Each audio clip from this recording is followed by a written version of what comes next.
This some organic shit, man. Bro, she wouldn't get that done. I told her keep it organic. Fuck. Yeah, she got some curves. It look like the moon. Now she got the attitude.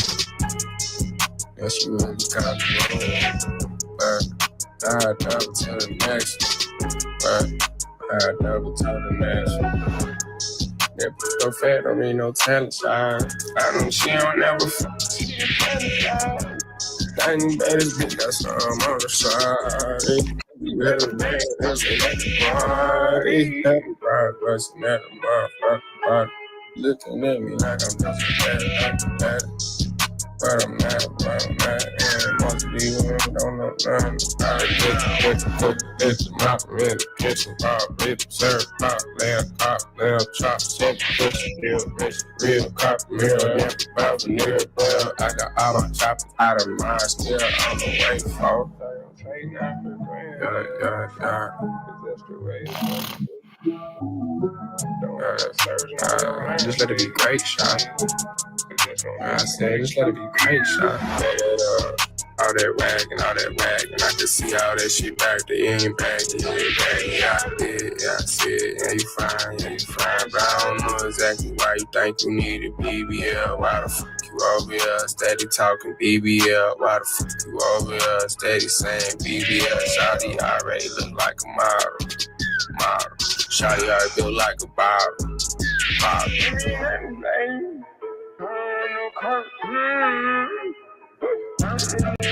really want some natural. Cash on my appreciation. Can't do no BBL. I don't know why she got it. I wanna have that fresh. I wanna have that wet. I want cool nothing. I got too nothing.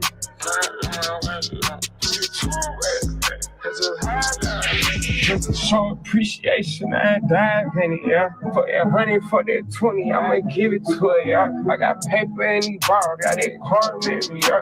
Fuck a money counting it, I got my bitch with me, yeah. That's how clean we out.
Oh motherfucking right.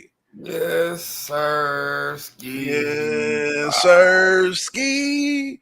Is that so, man? So is that the latest sauce, man? Because we used to have that, yes, sir. You know what I'm saying? So is yes, sir, ski? Is that the newest way to do it, man? Yeah, bro. You know what I'm saying? It's real ski. You know what I'm saying? Nah, for real.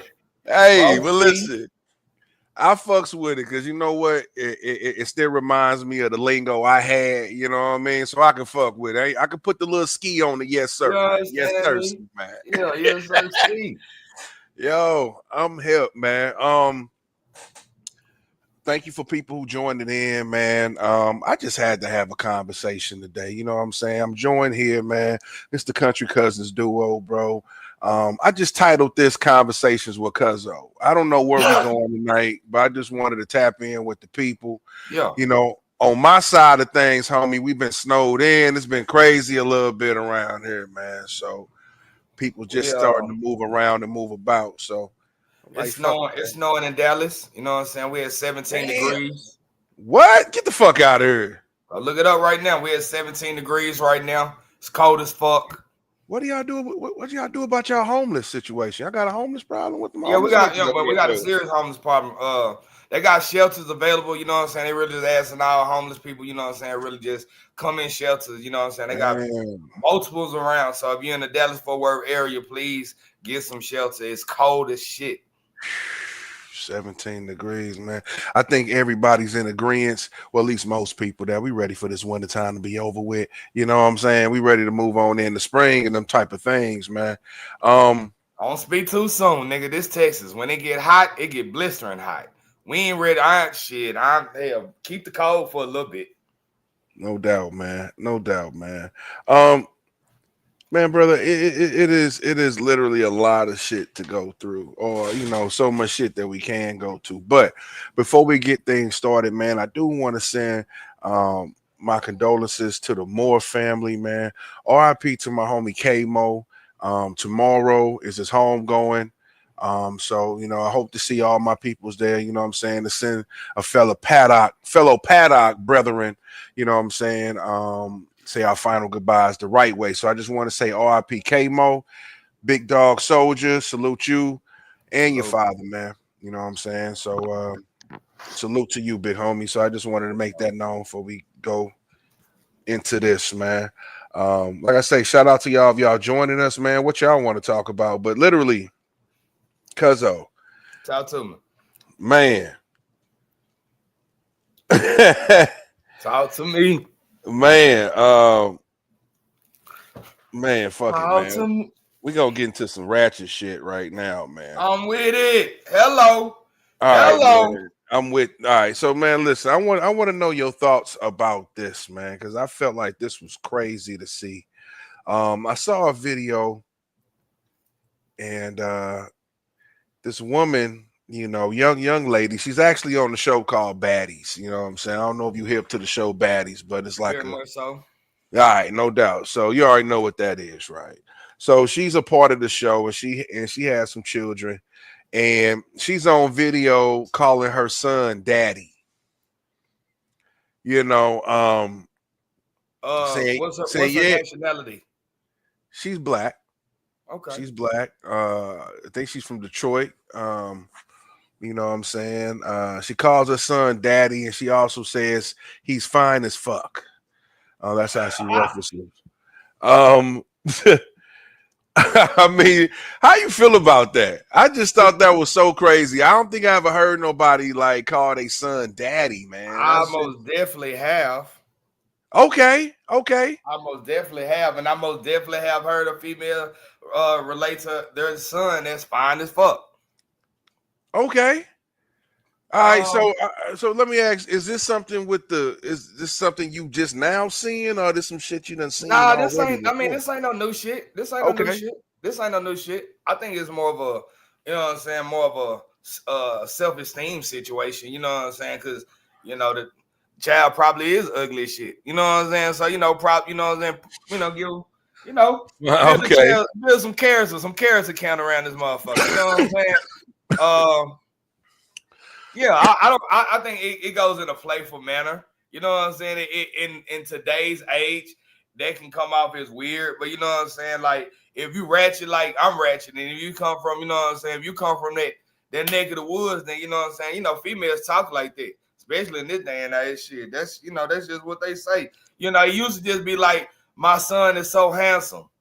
That yeah, we a long way from handsome these days. My son is so handsome. Oh, you're gonna, you know what I'm saying? Oh, you know what Boosie used to say, his granny used to say, boy, you know what I'm saying? You too handsome, you know what I'm saying? You can't have more than just one.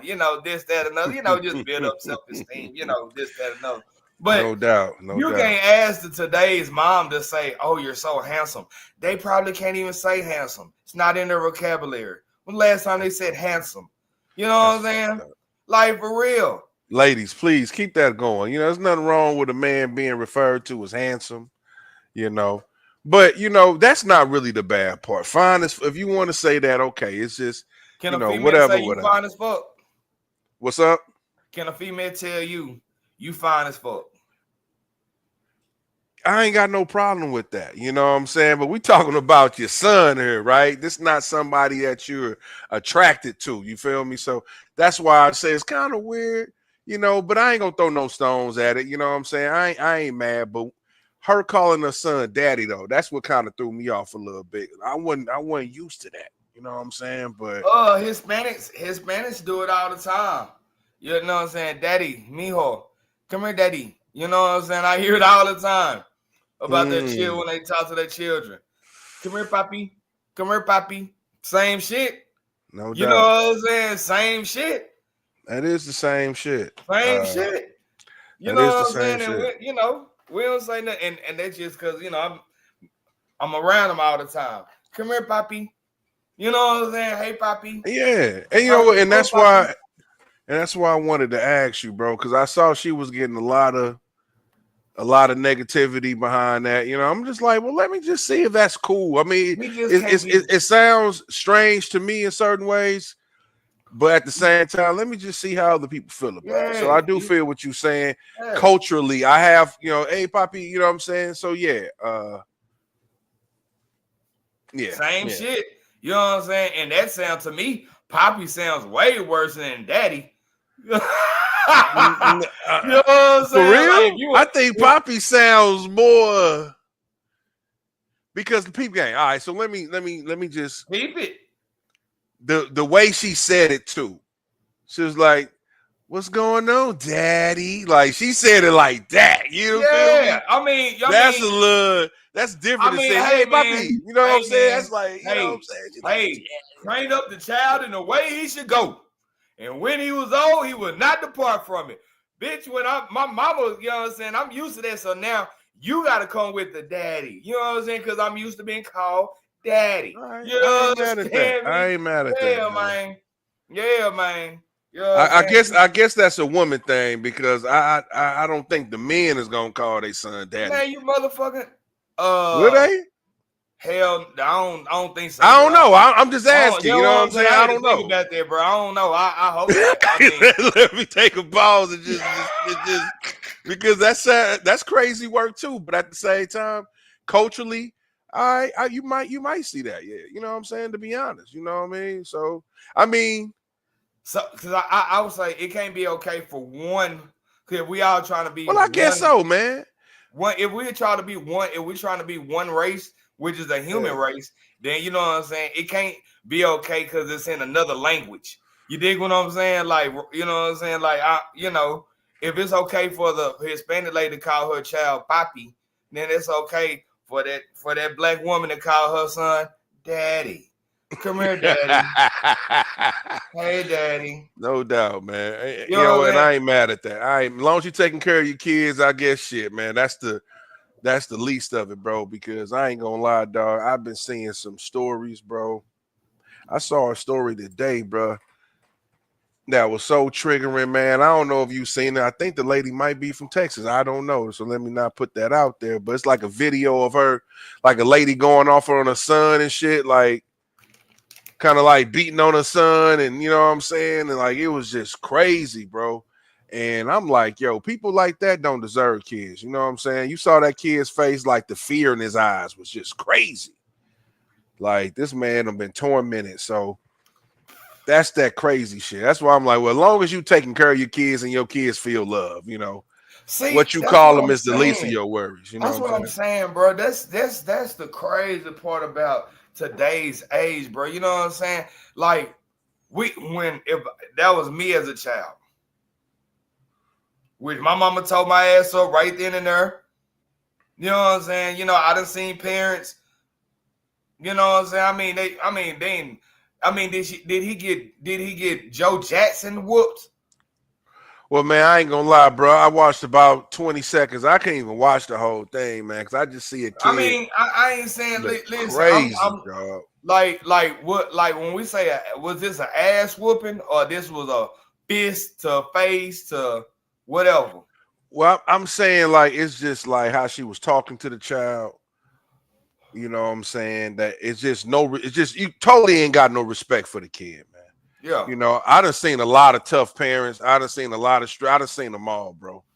But when you trying to tear down your kids and not build them up, you ain't a parent, man. You know what I'm saying? And I'm just saying, like, the fear in this dude's eyes was just like, yo, he gonna need fucking therapy, my nigga.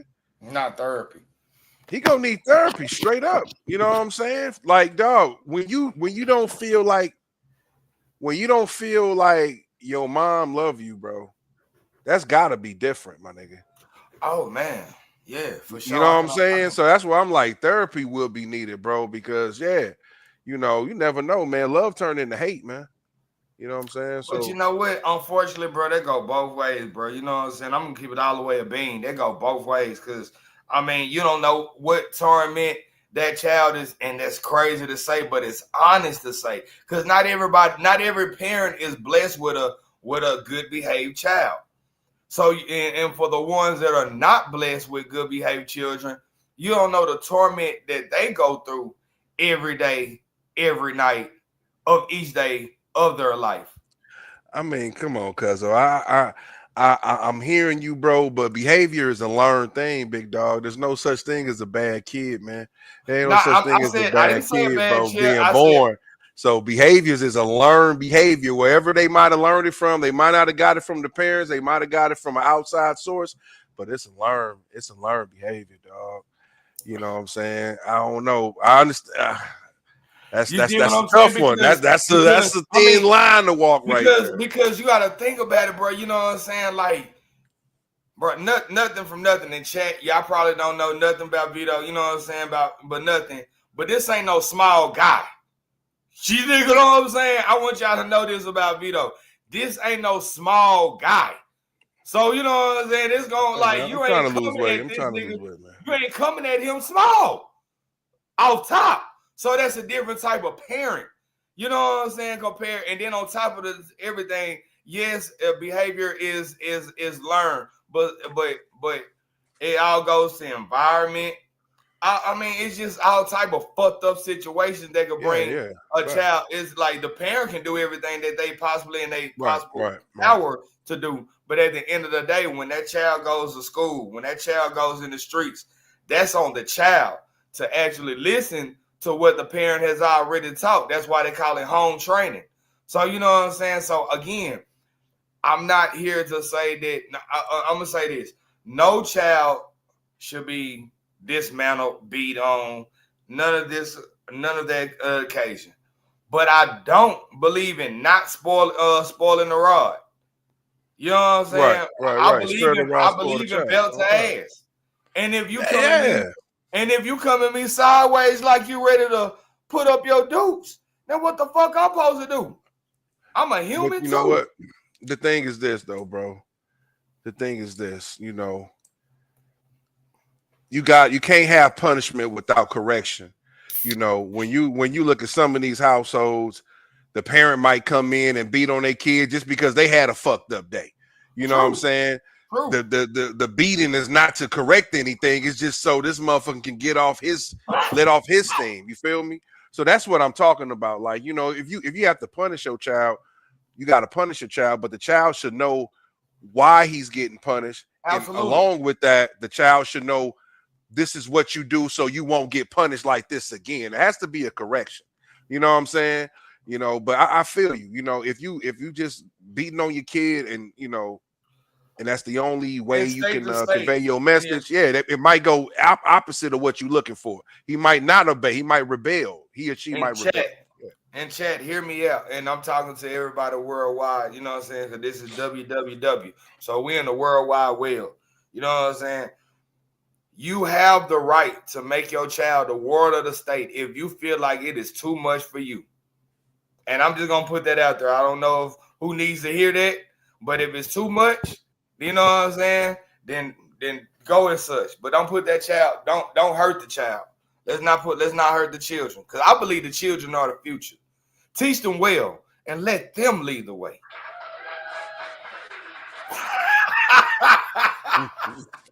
Hey, the children are the future, and that's why I don't be having tolerance too much, man. Like, listen, you don't have to be a rich parent.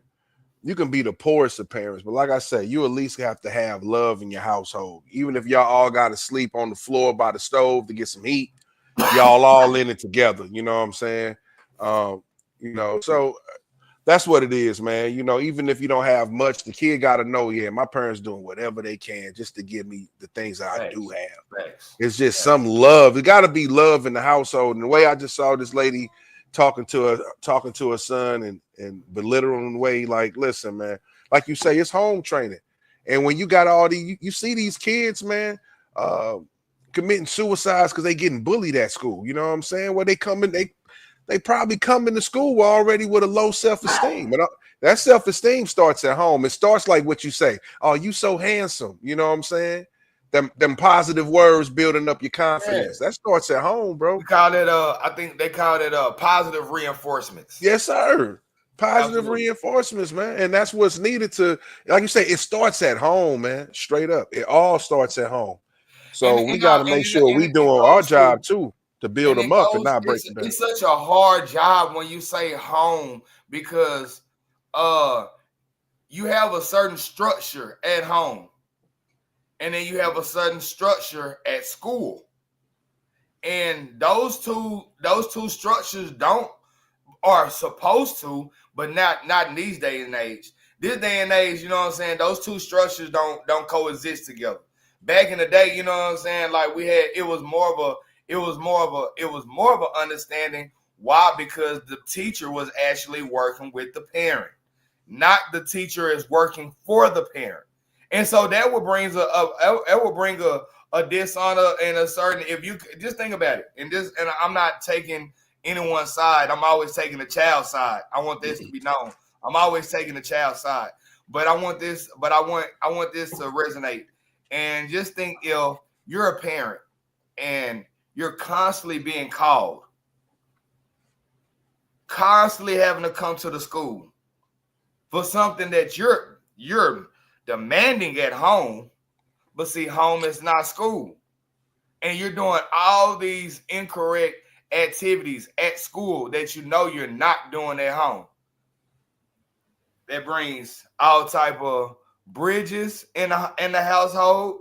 That brings all type of separations and segregation. Because now I got, you know what I'm saying, I have to work my way of bringing school into the household when I'm trying to teach you home structure in order for you to be safe in this world.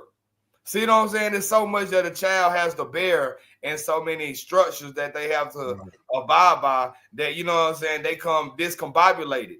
And the parent becomes discombobulated because they're not understanding why this child is behaving. Again, I don't know the scenario. I'm only making certain scenarios that can only make me even gravitate why a parent will even talk to a child like that. It has to be something deeper within the school roots, because you're just not just doing nothing unless you're just a shit of a child and you run away from home and you're doing everything incorrect. And bro, we done been there, done that, bro. You know, I haven't been there, done that, but we done seen it multiple times in different scenarios. So, you know what I mean? So, I mean, I'm just trying to reason for why a parent would say that, you know what I mean, to a child. I'm not saying that it's right. It's definitely, it's I'm not saying it's not right. But if the child is not doing right, then you have to say something to grab a hold of attention getter. You know what I mean? No doubt. So if we didn't see that, if the whole scenario wasn't broadcast and you only see one side of the story, that's kind of like, again, this is a black parent we're talking about, right? Yeah, we're talking about a black parent here for sure. Shit. And then that's another thing that goes into it. Today's black person is softer than a motherfucker.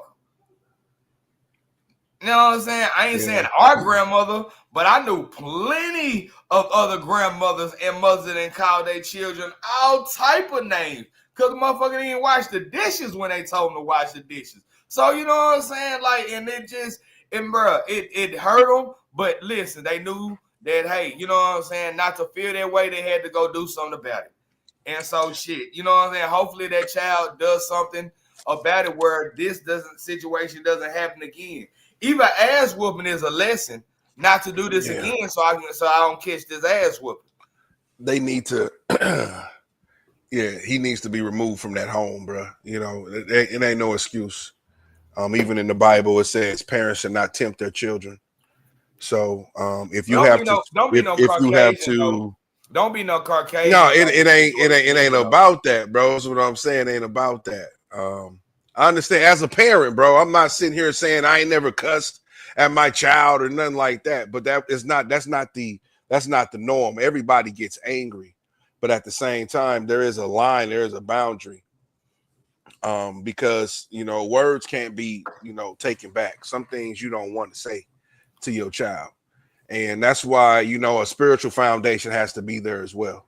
You know what I'm saying? You can't do this by yourself. There has to be a something greater than you to give you that grace and give you that patience, because we're all human, like, right? We're all humans right now. You know what I'm saying? You sounded like our healer friend. You've been talking to our healer friend. It got to be some type of spiritual friend. Hey, man, shout outs to Krishna. For people that know the music I was actually playing in the beginning. Did you hear the music this time? Yeah, I heard the music this time. All right, bet. I wanted to make sure you heard the music this time. That was her son, man, Von Drill. And he got a song called No BBL, which is different. Like, hey, he's kind of champion. Hey, love yourself, So I just wanted to play a snippet of that, and you guys can check that out on YouTube. Von Trill. I'm sorry, I said drill. I'm sorry, Von Trill. No BBL. But anyway, getting back to it, man. Shout out to Krishna, man. We got to get her back on here. Let me ask you a question, Kenfo, just off topic. I get a lot of static about, how a nigga dress. Not me personally, but me personally. I don't know, because I'm very much hip hop, you know what I'm saying? I'm 89 to the heart, you know what I mean? Mm-hmm. You know what I mean? Like, to the pure 80s baby, you know what I'm saying? The last of the Mohican. Okay. What age group, at what age do we say that, okay, we no longer dress like we're going to the club? You know what I'm saying? I don't get that scene. I don't get that, and why that's such a heavy situation when it comes to adulthood between the man and the woman. You know what I mean? Yes, you can wear some heels. Why I can't wear the Jordans? You dig what I'm saying? Like, I'm trying to figure out, what's wrong with Balenciaga? What's wrong with Gucci? What's wrong with this shit, with this type of stuff? What is, I don't get that, bro. Like, you dress like you going to the club? I'm trying to figure out what does that consist of? Dress your age. Listen here, bro. Let's talk about it, bro. Go ahead. Go ahead. I was just about to say, bro, that's a tough one. You know what I'm saying? Because I even get it about my hair. You know what I'm saying? You got the braids, Yeah, some people feel that having braids is somewhat of a younger thing. You know what I'm saying? Which it could be, but I never saw it as that. You know what I'm saying? Braids is just a hairstyle. Like dreads is a hairstyle. I don't see it as a young person thing, or it's just a culture thing. You know what I'm saying? That's how I look at it. But getting back to it, what you was talking about with the dressing. Listen, I think a person can have many facets to them, many styles to them.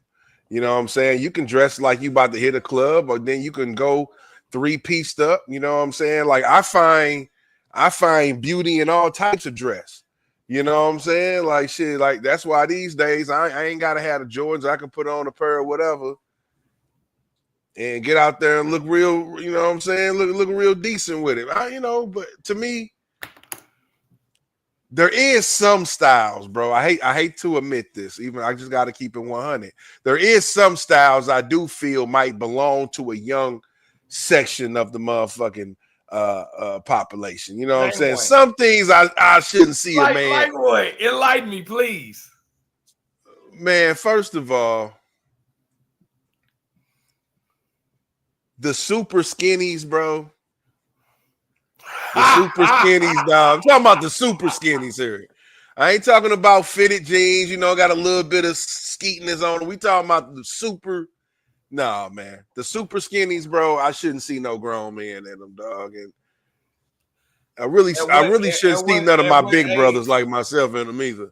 But that's another conversation. At what age are the super skinnies inappropriate? I think after 25. I think after 25, 27 or so. Well, I don't know. I don't want to put it like, but to me, I just think if you want to ask me, I probably shouldn't be as a 40-year-old man, you know what I'm saying, or a man in my 40s. I don't think I should be in super skinnies. So I think it's some styles that, let the kids have. Is that because you're a tall guy? I don't think they look right on any grown. We talking about grown-ups now. I'm not talking about the kids. It's not let the kids do them. You talking about what things, because I feel a person should dress how they want to dress, but I just got to keep it real. I do think a few styles should be left to the kids. So a 40-year-old man shouldn't have no skinnies on. Not no super skinnies, man. It looks kind of, that's just my opinion, man. Where would you want to wear? I just say it looks kind of crazy. It looks kind of crazy, but hey, where would you want to wear, man? I'm a big proponent of that, bro. You know what I'm saying? Be who you want to be. Don't let people tell you how to dress. You know what I mean? So at 40, does a woman wear some pants where a thong can be shown? At 40, should a woman? It gets heavy. It gets heavy because you gotta be both sided. But it can't be because I never look as men and women are equal in that rights. I think women can do a lot of things and dress that a man can't. So it doesn't matter at any age. A woman can dress as provocative as she wants to. No, I would definitely say there's a cutoff, but I think the cutoff is a little bit later than men, though. I think they can get away with it a little bit longer. I think they might be able to get away with it a little bit longer, though. Not saying that you don't really have to anymore, but you know what I'm saying? But you still got fellas that still sag. Yeah, but see, you know what? I don't equate sagging to young people culture. I just equate that to hip hop culture.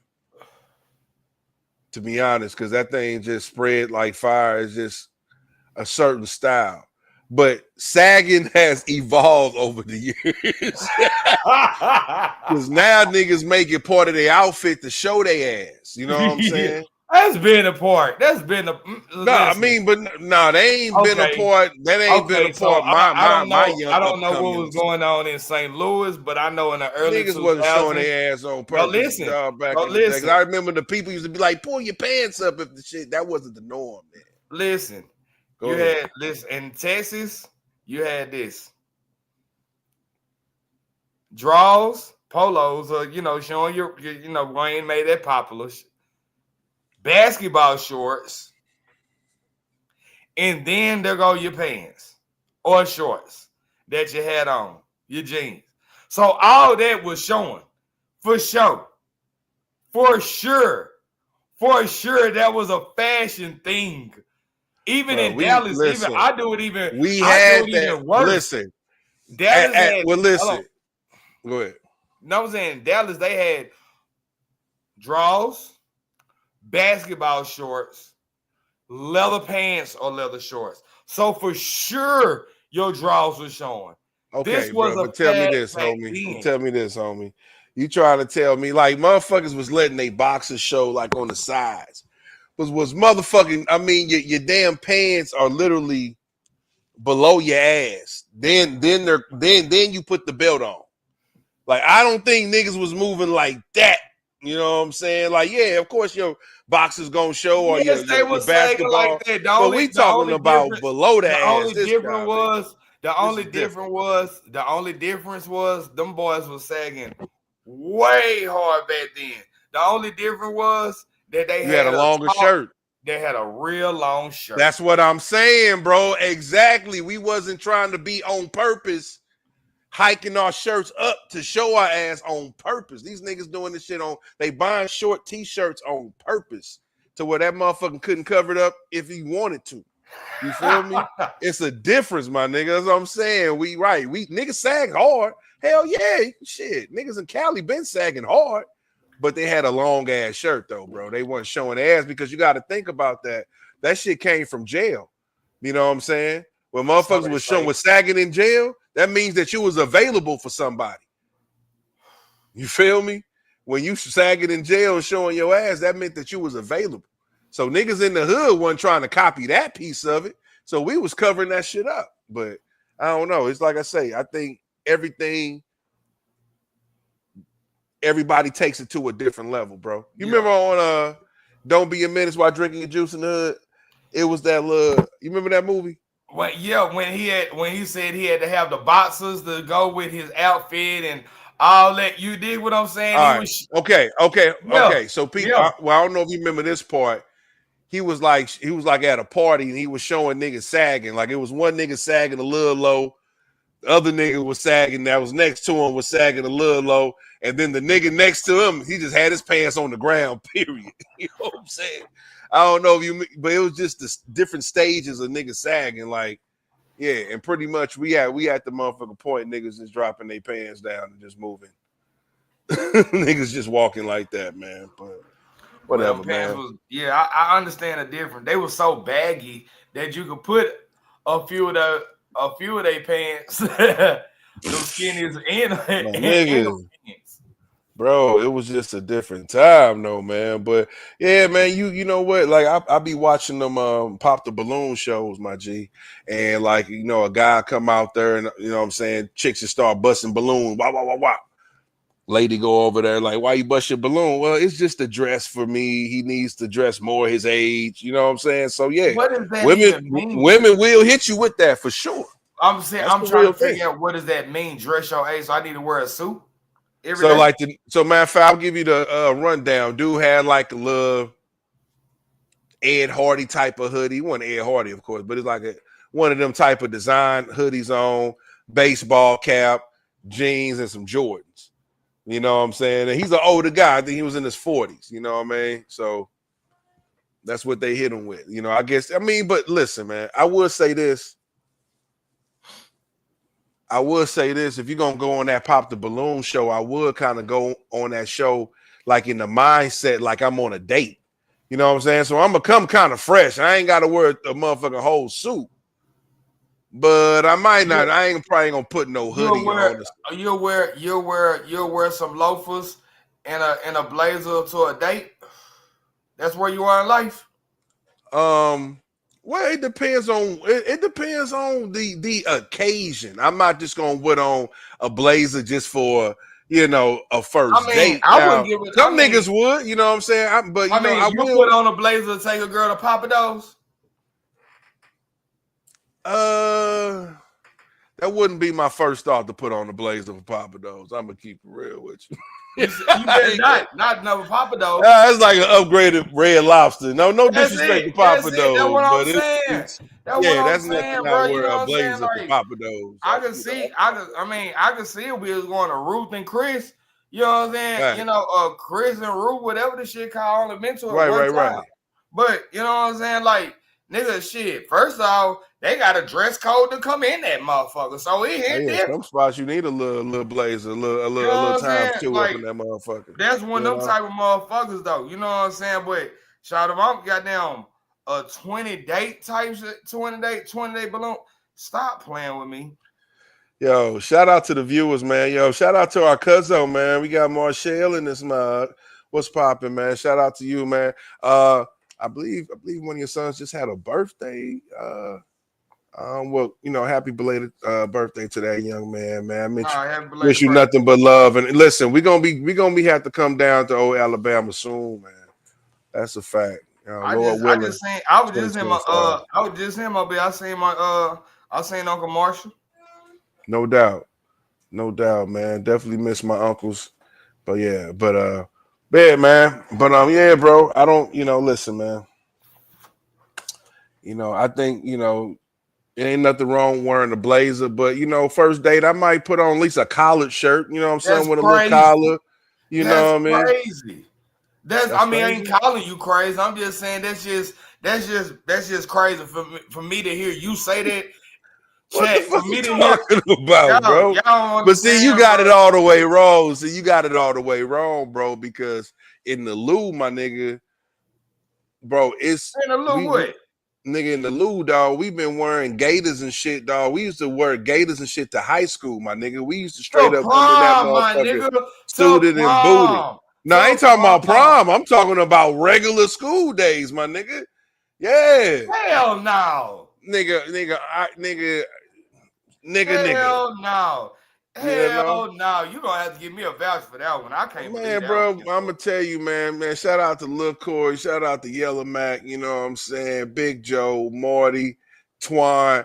Man, first of all, Joey, old dude, was owned the shoe store, had to hook up on all the gators, nigga. Laced the whole hood of gators and snakes, nigga. We everybody walking around looking like a reptile. And Doing sure enough, dances. Doing on dances. Fridays, bro, one Friday out the month, nigga, we would go to school dressed down. Motherfuckers like, damn, why y'all dressed up? Because, man. You know what I'm saying? We used to have the whole school buzz. Damn right, bro. We did that. So all I'm saying is we been used to being fresh, my nigga. Like we used to wear the Tommy Hill figures with the khakis, ironed up, Eastlands. Like we been on our fresh shit. So it's nothing for us to switch it up. It's nothing for us. Or I can go straight up Dickie suit or whatever it is. But we, listen, we all knew how to dress in the Lou, man. We got some flavor in the Lou. Clap that up. We got some flavor in the Lou. Shout out to niggas in the Lou having flavor, baby. Yeah. That's No doubt. crazy. Y'all came to school looking like some Mississippi pimps. Damn right. And now we fucked people up because that was just what my clique did. That wasn't what everybody in the school did. You know what? But that was our flavor, though. It was certain people in high school that, you know what I'm saying, of my era that did shit like that. And we didn't understand why. But, hey, it was cool. I get it. No doubt. That shit funny. That nigga said they used to just dress up just because. Not they had a football game or something. Man, listen, dog. Just because, bro, walking that thing fresh, man. Just because we was feeling ourselves, man. Coming of age, man. You know what I'm saying? Yeah, we can do this grown man style too. You feel me? But yeah, man. I guess it's different regions for the season, man. You know what I'm saying? I fuck with it. I mean, you know what I'm saying? Like, you know what I'm saying? You gotta understand, like, we was in like the real hip hop essence era. So you know what I'm saying? While y'all was a grown wearing the Nelly shit, you know what I'm saying? We was young, you know what I'm saying, with the shit, and we still had some shit to go. So like, and it caught up. That caught up, man. I remember the shit, you know what I'm saying? Like, bro, when those button downs, niggas used to dress up to go to the club, bro. I remember getting, you know what I'm saying, them button down, them old striped ass button downs with them weird ass collars and, you know what I'm saying, the cufflinks. Yeah, no doubt. No doubt. Like, the early 2000s, nigga used to dress like that. I can't believe we dressed like that. But God damn, we did. That was that fresh era, man. You know what I'm saying? Just doing something, man. No, and I'm glad we had that era because it allowed niggas to switch up without feeling the way. You know what I'm saying? Yeah. I'm glad we had that era because that would progress me to be, I want to be on some fly shit. You know what I'm saying? No doubt. I definitely want to be on some fly shit. But I ain't got to dress like that all the time. You look at LeBron James rookie picture and stuff like that when they had the photo and all them had them type of shirts on, them long. Yeah, big ass shirts, big jersey shirts, and the big chains. Yeah, for sure. You know what I'm saying? Yeah. No doubt, man. I ain't mad at that, bro. But one thing I do want to talk about, man, I wanted your opinion on, bro, is before it get too old, man, because I seen something, man. I swear, man, it was so much division on this topic, bro. Kendrick Lamar halftime show. I told you. I just want you to talk about your thoughts and how you felt. We can go back. We can go back to an episode where I told you what was gonna happen. And this shit actually happened. This is the thing about it. You know what I'm saying? And I'm going to keep it all the way a bill. football consists of all type of races. And I'm glad I'm able to, you know what I'm saying, get on the internet and actually say this on this platform. You know what I'm saying? Shout out to StreamYard for making this happen. But you know, real. But when we talk about football, and I want to be very articulate as I say this. When we talk about football, it doesn't matter what race you are, it doesn't matter what size you are, is the best player plays. Right? Right. We're not trying to make us as people of color, we go through all type of, you know what I'm saying, it's isms. As you know what I'm saying, racism, characterism, all type of isms, you know what I'm saying, of this world. So to be on a equal playing field where only the best player plays, bro, we're not really on that time right now. This is again, if we're trying to come together, we're not trying to divide the race, we're trying to become the human race. And this game allows everyone of every color to just be that great. We're not trying to decipher, not trying to break down a halftime show with, you know what I'm saying, with theatricals and different, you know what I'm saying, symbolical codes that's, you know what I'm saying, in depth. We just want a good game, we want a good show. Kendrick did not give us that. Kendrick did not give us that. Wow. Oh wow. Okay. I didn't. Okay. I didn't know he was going there with it. Yeah, okay. Kendrick did not give us that. Okay. On so many levels, he failed us. Not just the black people, but in my eyes, the American people. We're talking about a halftime show of Super Bowl. Well, everyone of every color and everyone of every country in the world is in tune to this show if they're even allowed, their country or even allows them to see such an American sport such as football in the NFL. Bruh, thank you for all the whatever you try to do for black folks, the whatever message you was trying to pull out your ass. You know what I'm saying? Thank you for attempting. We didn't ask you for it. It failed. The white people said it sounded like, the Caucasian people, the people of different nationalities basically said that it sounded like basically a single. Because everybody was just waiting on one song, and you kept on snipping this one song that everybody's waiting on. No one cared about Squabble Up. No one cared about SZA on there. No one cared about her. You know what I'm saying? Honestly, Serena Williams, you look angry. You know what I'm saying? Like, you look hurt. You know what I'm saying? You're up there walking on the side. Drake done put you to the side. You over there, you look hurt. You know what I'm saying? SZA, you look hurt. You know what I'm saying? Kendrick, we knew what you was trying to do. You know what I'm saying? You did your little twist as you looked at the camera. Say, Drake. You know what I'm saying? Okay. The whole, bro, you failed, bro. You failed. No one cared about the whole rap song you did on the light pole. No one cared about that. No one cared about it. It wasn't a good show. It was not. I don't, you know what I'm saying? You can tell me all your black power shit you want to tell me, and I know it's February, and you know what I'm saying? I'm black today, and I'll be even blacker tomorrow. But you know what I'm saying? Kendrick Lamar does not represent the entire black culture, and he definitely doesn't represent the entire culture of hip hop. He just won a battle, and he Hold on. I want you to keep going, but I gotta chime in. First of all, shout out to Miss Kara. What's going on, Kara? She said I'm not into men wearing those tight pants and that hit their ankle. No doubt. Like I say, I'm not in that. I think that's out of bounds. But cousin Marshall say, OMG, you sound crazy. I think she talking about what you're talking about right now. You sound crazy with this Kendrick shit. So let's this right here, I'm not gonna lie, Cuzzo. I seen people get unfollowed. I seen people get wrote out the wheel.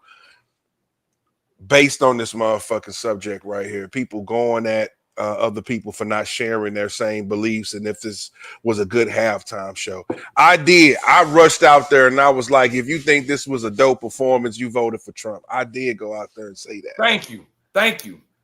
I do want to say this. I don't want that. But listen, hold on, Cuzzo, hold on. I know, right? Yeah, we gonna keep it real with this motherfucker. But no, but you know what?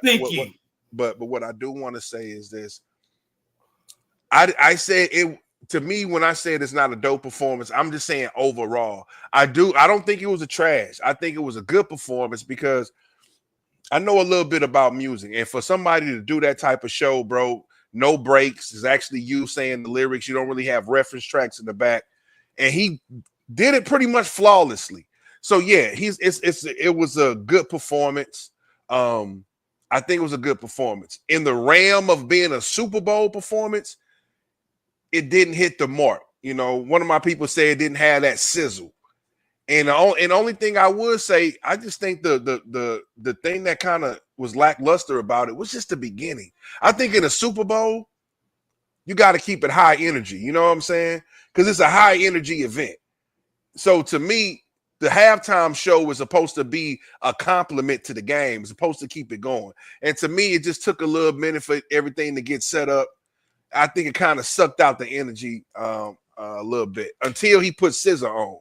I think when it got to the segment of him putting SZA on, I was like, okay, I think it's starting to pick up. Hold on, what we got? You say, I didn't get a chance to see him perform. Yeah, Kara, go check it out. They got the full performance on YouTube. Check it out. So I will say this, man. I don't listen. I don't think it's a dope performance, and people they was on my head, bro. Like, God, dog, a man can't. I wasn't disrespecting the performance. I didn't call it trash. I didn't say it was bullshit. But I'm just saying, bro. Everybody should have a right to their opinion. Now, let me break it down a little bit further, right? Because this performance got so many parts to it, and you pretty much named all of them. So I just kind of want to go into it just a little bit. Now, you know, I made a post saying that, you know, he was doing something for Black culture, but it was encrypted, if you ask me. It wasn't, you know what I'm saying? It wasn't overt. You know what I mean? And I made a reference to Beyonce, because Beyonce, I believe, did the Super Bowl, I think 2019 Super Bowl or something like that. And she did her classic songs, but she was paying homage to the Black Panther the whole time. You know what I'm saying? And when you saw her come out in the all black and with the berets on their head, you already knew what the hell was going on. You know what I'm saying? I'm totally lost. I thought that was on some Janet Jackson shit. Oh no, that was Black Panther, because at the end they put the fist up, they did all that. You know what I'm saying? So to me, well, you know, I thought it kind of went over more so. It wasn't really a debate. People really wasn't debating. You ain't having niggas like, yo, no, she meant this. I think everybody got the gist of it, that she was representing the Black Panther. So to me, it was more out there. In Kendrick, it was more encrypted. You know what I'm saying? Like people saying the people formed the American flag, you know, and that was symbolizing blacks. They built this country on the backs of Black people. You know what I'm saying? Okay, dope, super dope, but everybody ain't gonna get that. You know what I'm saying? Because people might have thought he was just being patriotic. You just got some guys forming the American flag. You just representing the country that you come from. You know what I'm saying? Yeah. You can interpret that in different ways. You feel me? Yeah. So that's you know what I'm saying? So yeah, that's what I say is kind of encrypted. And you know what I mean? It really wasn't all the way out there. I think he was, you know, certain segments was representing like people locked down in prison and protecting Black women. Things of that nature. Now, fuck all that, because you already know, because people going to interpret that how they want to. But I do want to talk about this though. Serena Williams, you already mentioned it, right? She was out there doing the crip walk, right? She looked stupid as shit. Okay. Stupid as shit. Now, I ain't gonna lie. When I first saw Serena out there crip walking, I'm like, okay, because to me, when I first saw it, I didn't think, you know what, to be honest, bro, I didn't even look at it like she was dissing Drake. I thought she was just representing. That's where she from. She from Compton. So I thought she was just out there supporting Drake and like, yeah, this is my soil. You know what I'm saying? I'm representing my guy on his big stage. So I ain't even think about Drake, bro. You know what I'm saying, to be honest. So my thing Right, was, yeah, ain't talking about I guess represent Compton because she definitely ain't represent the culture. But we know what I'm saying, but love is blind. So I'm gonna leave that alone too. But yeah, you know what I'm saying? All type of subliminals, you know what I'm saying? Because listen, it could have been a great performance because Kendrick has been a part of some great events. The whole mannequin challenge, you know what I'm saying? With No Freezer. It was some songs that he could have brought out that could have got the crowd like really in tune. for sure. The shit was boring. The shit was boring, and if you're woke, I'm happy for you. Keep taking your medicine. But you know what I mean? But but I'm just, bro, the football is not doesn't consist of that, and we do that a lot. I was even last year, I was skeptical with Usher. I was like, Usher for the Super Bowl, like what he could perform, everything, because he's great. You know what I'm saying? And I'm just being a man. You know what I'm saying? And like being like I don't know what type of man, you know what I'm saying? But no, bro, you know what I'm saying? Like, no, Kendrick wasn't the better choice. He got there because of a diss song and the whole theatricals with like I say, with why the fuck Samuel Jackson was on Super Bowl, y'all? Well, he was representing Uncle Sam. So you had Samuel L. Jackson playing the black Uncle Sam. Like I say, everything, it was real calculated, encrypted like that. You know what I'm saying? To me, I don't know. I think he a genius for that, right? He think he a fucking genius for that. The thing is, Cuzzo, let me keep it 100 with you, bro. When people was breaking down the messages, I'm like, well, bro, just to be honest, my nigga, we've been putting those messages in our music, bro. You know what I'm saying? Tupac been talking about prison reform and fuck the police. NWA been talking about fuck the police. Tupac been talking about protect black women, don't keep your head up. You know what I'm saying? So like we've been putting this message. It's not like it's a brand new message. We've been putting this message in our music. You know what I'm saying? So I guess it might have been a reminder, something of that sort, but we didn't. But no one caught the message until when it was. That's what I'm saying. So let me circle. So let me bring it full circle, bro. And I'm glad you brought that up. To me, I think Kendrick Lamar would probably say that he wanted to bring unity and awareness for us to come together. But from what I seen, bro, that shit just divided us further. Because you got niggas like you got the woke niggas versus the niggas. You know what I'm saying? And to me, bro, we're going to have to work together. We really want to get some things changed here. So to me, since you left it up to so much interpretation, where people can say it was this, and people can say, no, it was this. You're not bringing the message to come together. You know what I'm saying? So when people are talking about he's the next Malcolm and Martin, I have to say, no, let's pull back from that. Absolutely.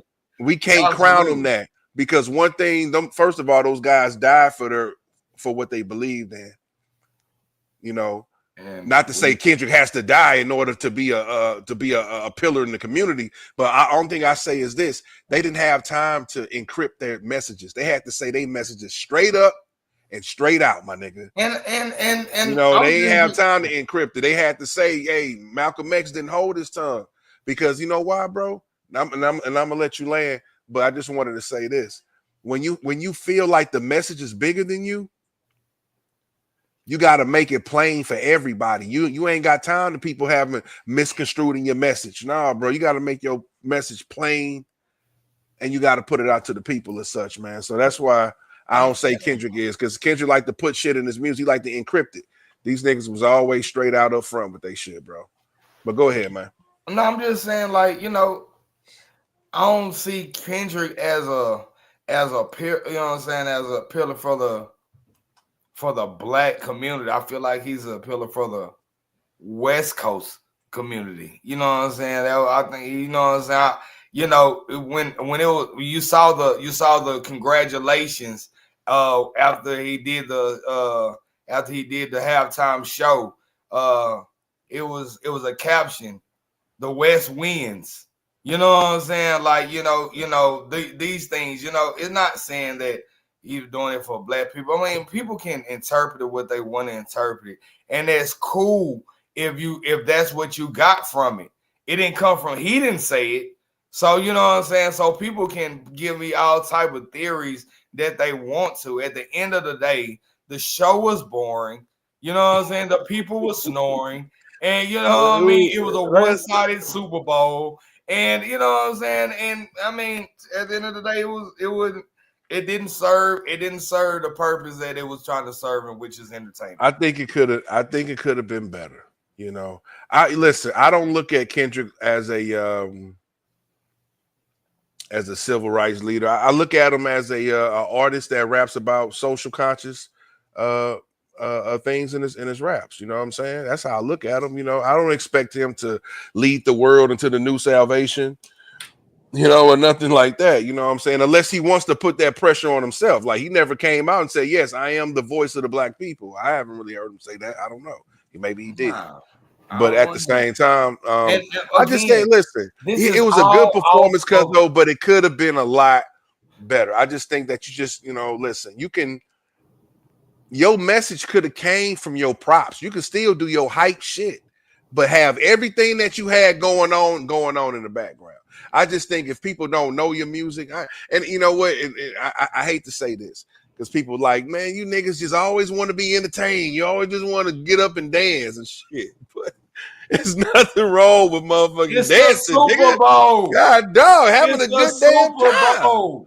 Yeah, there's nothing wrong with that, y'all. You ain't about to make me feel like having a good damn time is some po nigga shit, man. Hey, whoa, niggas, you be careful, man, with that talk, man. That shit crazy. It's the Super Bowl, though. It's the fucking Super Bowl. I feel you. Know what I'm saying? Like, man. you take all that, man, and it's crazy. Kid Rock was talking about it. You know what I'm saying? Like, what the fuck Kid Rock have to say about this shit? What the fuck? Oh, Kid Rock been talking shit. He was like, man, this old Calvin Kaepernick ass shit. That's these folks out here doing. You know what I'm saying? Anybody, this is the Super Bowl, man. You know what I'm saying? You wanna be entertained. And I go back to I look back at so many performances prior to this Super Bowl. Greatness. Going all the back to 1995 when Michael Jackson performed right here in Dallas, Texas. Talk about it. Because that's what I talk about when I say great performances. Now, shout out to Kendrick. Hold on. Because the numbers is the numbers. This was the highest viewed halftime show in history, according to their numbers, right? So if that is the case, shout out to that man, because that is a great record to have. You got the highest viewed. I mean, I want to say the lawsuit. And I want to say the lawsuit had a lot to do with that. Again, Drake helping Kendrick out. It pumped them up. Yeah. Hyped it all the way up because people wondered, right? People wondered, is he gonna do the song? Is he not gonna do the song? Right. So that made people want to tune in. Lawsuit. Right. Behind the lawsuit. Yeah. So you know what I'm saying? It hyped him up. The whole, the looks, say Drake. You know what I mean? You look dead at the camera.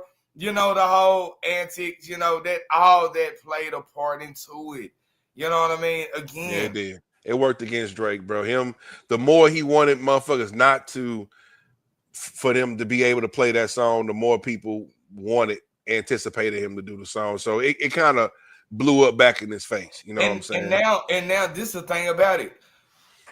Kendrick ratings stopped. They stopped now. It's over now. I wouldn't say that. Oh, I do. I do. Because currently GNX Squabble Up is not doing numbers like Not Like Us. He is gonna be thriving off of Not Like Us for a long time.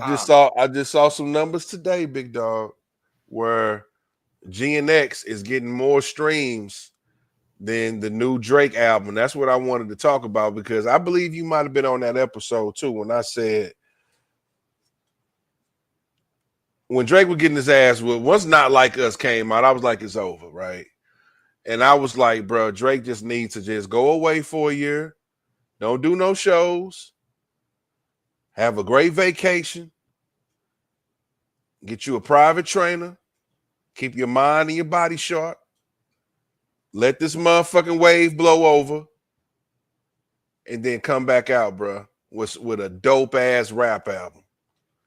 And I said, this nigga does not need to come out with a motherfucking R&B album.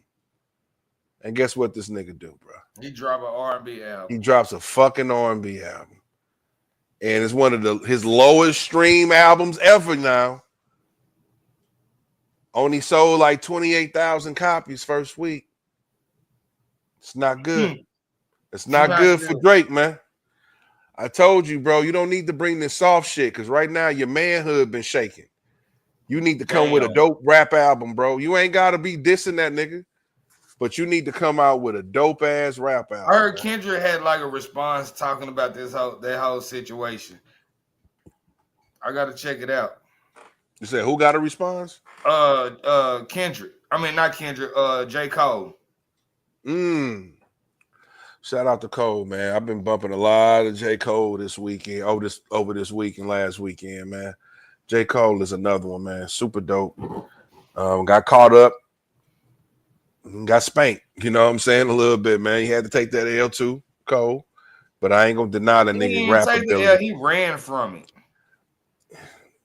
You know when a nigga try to run and the motherfucking catch up to you. That's what happened, nigga. Here, you gonna hold this L, nigga. You can't run. You gonna take this L, nigga. You know what and I'm he saying? took the L. Yeah, he tried to run from it, but you took it. He apologized. That was can't respect that. If I was, and I feel, Boosie about to fuck around and get a Drake feature. You know what I'm saying? That bullshit. Yeah. He playing. You know what? Yeah, you're right about that. And you know what I'm saying? I wrote that down to talk about too, because Boosie, but Boosie been, this ain't nothing new. He been having this position how people switched up on Drake. You know what I'm saying? How that's some bullshit, like, and I think for the most part it is some bullshit. Drake put a lot of these niggas on. Yeah. You know what I'm saying? Yeah. Gave them their first hit, gave them their first top 20 Billboard charting song. You feel me? They first number ones. And they do them like that. And they do them like that, bro. I think that's some fucked up shit, my nigga. Yeah. I ain't gonna front you. So I feel Boosie on that, man. I totally agree with Boosie on that, bro. Yeah, dog. That's crazy, bro. Yeah. Crazy, and I'm telling you, he gonna be every right. Boosie gonna win behind it. Well, he might win. Where's Drake we talking about? How can you lose? Hey, listen, don't be surprised if Drake don't do a Boosie bash or something, man. You know what I'm saying? No, he way too big. Hey, but listen, dog. Listen. Too big for Drake done been on smaller. Drake done showed up on nigga shows before that ain't, doing big stadiums, my nigga. Like, he done pulled up on some niggas before. I ain't say you got to give him a whole performance, but he can do a couple, you know what I'm saying? Hell, couple of them joints. But who knows, man? You might see a Drake. I mean, Drake has already worked with one of Boosie artists before, so Blue is on a whole different caliber than Boosie. I ain't gonna even lie. But it was still his artist. I'm saying there's still a connection. You know what I'm saying? He jumped on a track that was his artist. You know what I'm saying? So there's still a little history right there with him. Well, he wasn't what was that, Beautiful Lies and that other song? He wasn't on Boosie. He was a part of Boosie Badass when he made those songs with Drake. Yes, Drake. he was. He was with that. Yeah, he was with him. That's why he got the whole lawsuit, because his peoples forged his name so Young Blue was able to sign with Empire. They forged his name. They forged his release papers. So technically he was still a Boosie artist because allegedly his brother is the one that forged his name. Yeah, TK. Yeah, to let Young Blue sign with Empire, and he got that big ass deal with Empire. So yeah, you know what I'm saying. So he was Boosie artist, but I don't know if they worked that out in the courts. But I ain't heard nothing else about it either. Yeah, but Boosie didn't say he dropped it or nothing. He was just like, "Yo, it just costed me a lot of money." keep the shit going. But shit, that's a lot of money on the table, man. You know what I'm saying? You know, fuck that. You know, he did that with Wild Wave too. What's that, my G? You talking about that lawsuit? Oh yeah, but Rod Wave, yeah, I think Rod Wave hollered at Boosie. I think they squashed that. You know what I'm saying? Because that nigga Rod Wave took his whole song, man. Nah, for real. He took Boosie's whole song, then changed up Nan lyrics. So yeah, you got to pay that man. And bro. Kodak did the same thing. Yep. Kodak did the same thing too. Like shit, bro. You gotta look. You know, niggas know they look up to this nigga. Come on, this boo we talking about. Come on, man. This Boosie we talking about, bro. Stop playing, dog. You know. Nah, for real. Yeah, Boosie. I fuck with Boosie, man. You the know long way. Ever since You know. he first came out, youngest of the count. When he was with CeeLo, I'm talking about youngest of the count. You know what I'm saying? I've been fucking with Boo for a long time. I'm talking about before he was Trill. Yeah, before he was Trill, right? Yeah, he was with the concentration camp, man. Yeah. With my man, Young Bleed. Yeah, man. You know, and that's why they always speak highly of each other, man. When they mention Young Bleed and when Young Bleed mention Boosie, as always with respect. So yeah, man. Shout out to Young Bleed. That nigga was gotta holler how you do that there. That nigga dropped the motherfucking classic and said, "Fuck y'all, I'm out of here, man."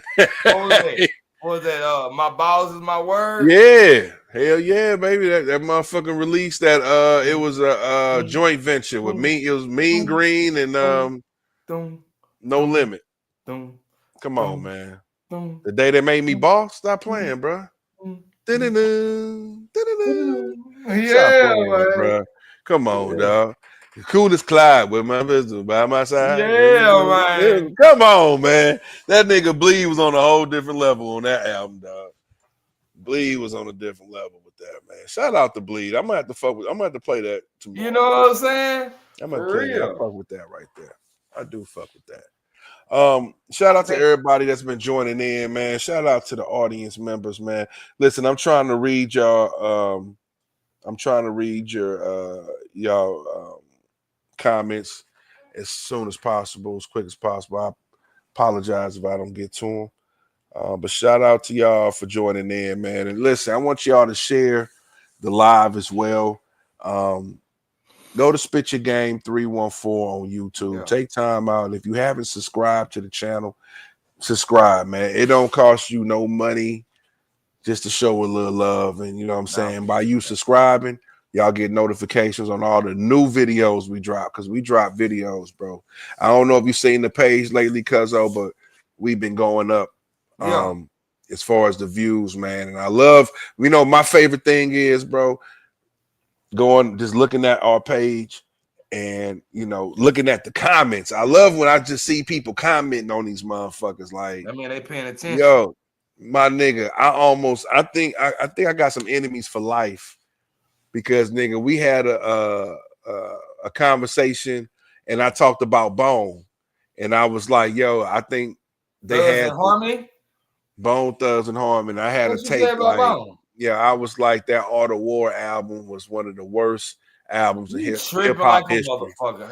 That's a fact. That's a fact, homie. Hell no. That album, I can say, bro, I would say that album is probably the most anticipated album I ever saw in hip hop history. My own eyes. Trash to you?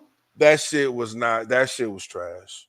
I'm gonna keep it real. It was a double disc. That motherfucker was. And that's what made it even worse.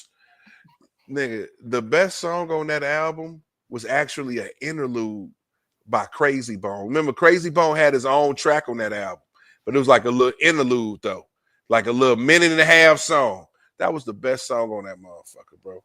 I'm sorry, bro. And I am willing to go track for track, dog, with you. Don't do that. Don't do that. I'm willing to. I'm willing to go track for track, bro, to really break down if this shit was dope. To me, it wasn't it, bro. It wasn't it, bro. You coming from Eternal 1999, East 1999. You coming from this to that? You niggas dressed up in warrior outfits, swinging swords and all type of shit. It's the Art of War. You niggas done did the whole makeup, then clearly spent $1 million on promoting this motherfucker. Had one of the dopest commercials I ever seen for a rap album coming out ever. Yeah. And in the commercial, they had the snippet of Thug Love playing, dog. Like, ooh, what's that? Niggas hearing the gunshots. Bow, bow. Like, what is this? Yeah. Everybody, nigga, I knew I went out there and bought it first day. I spent my last on that album. I'm honestly being real. I was broke after that.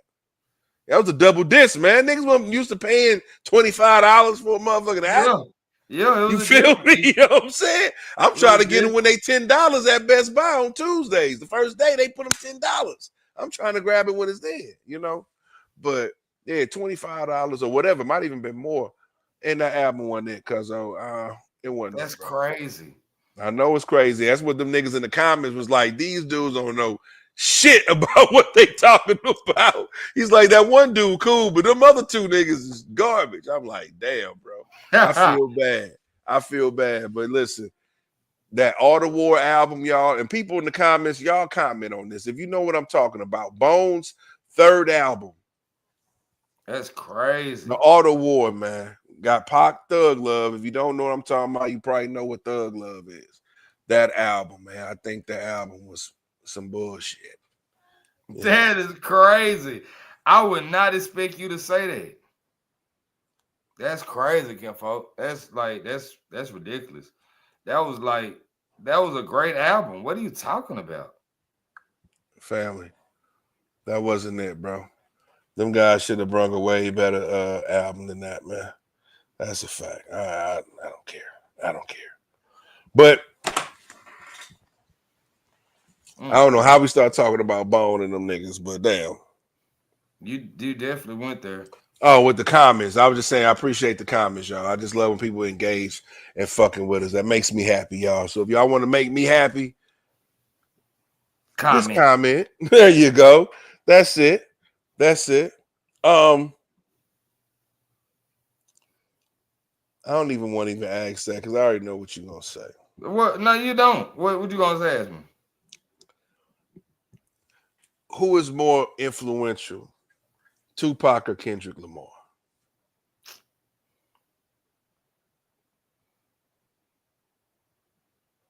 Really, Kinfolk?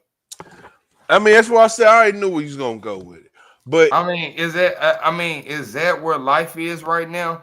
Kendrick is in the same conversation as Tupac. They trying to put him in that ram, fam. I ain't gonna. I'm niggas trying to put him in the ram of Malcolm X and Malcolm, my nigga, and Martin Luther King. You know what I'm saying? You know what? I will put Pac more so in that conversation with them, because once again, Pac was an out loud type nigga. He didn't do shit encrypted. That nigga straight up gave you the message straight from the heart. You know what I'm saying? So I will put him more so as a revolutionary more than Kendrick. You know what I'm saying? Because that nigga knew his message was bigger than him. What that nigga Pac say?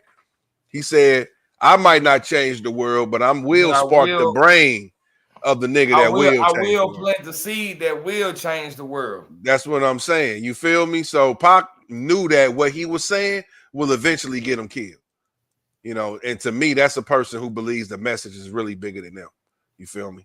But anyway, I don't want to. Shout out to Pac, man. Shout out to Kitty, man. Because I ain't no Kendrick Lamar hater. That nigga's one of the hardest rappers I've ever heard in my life.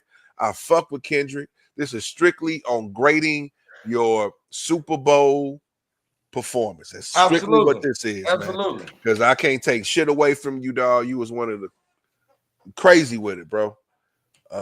But I think, you did a good performance. Yeah. You know what I'm saying? It's all good, man.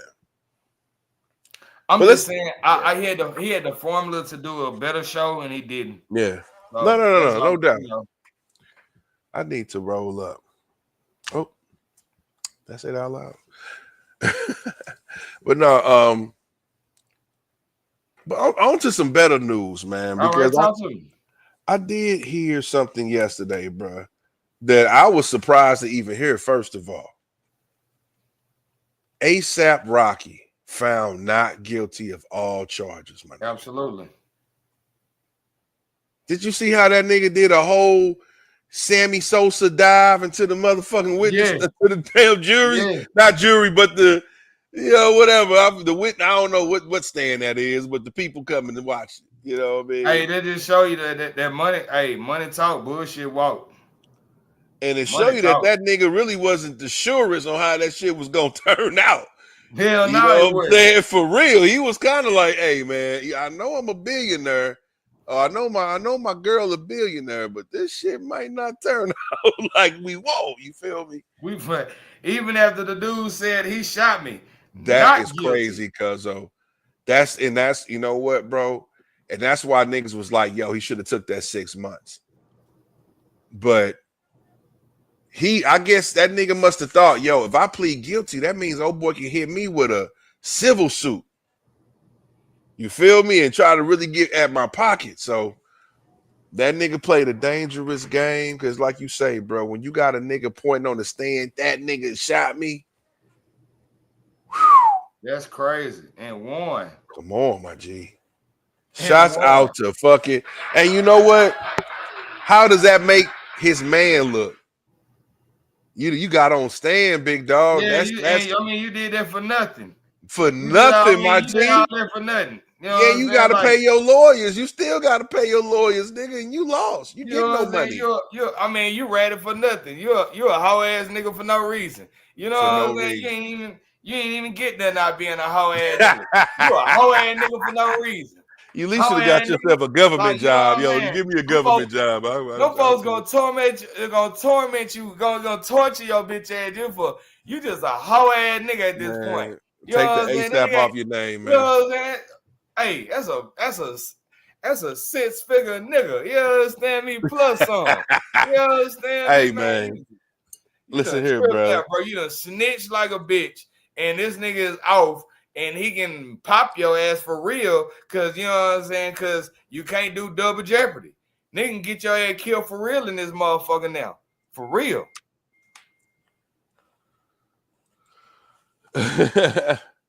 Stupid ass thing.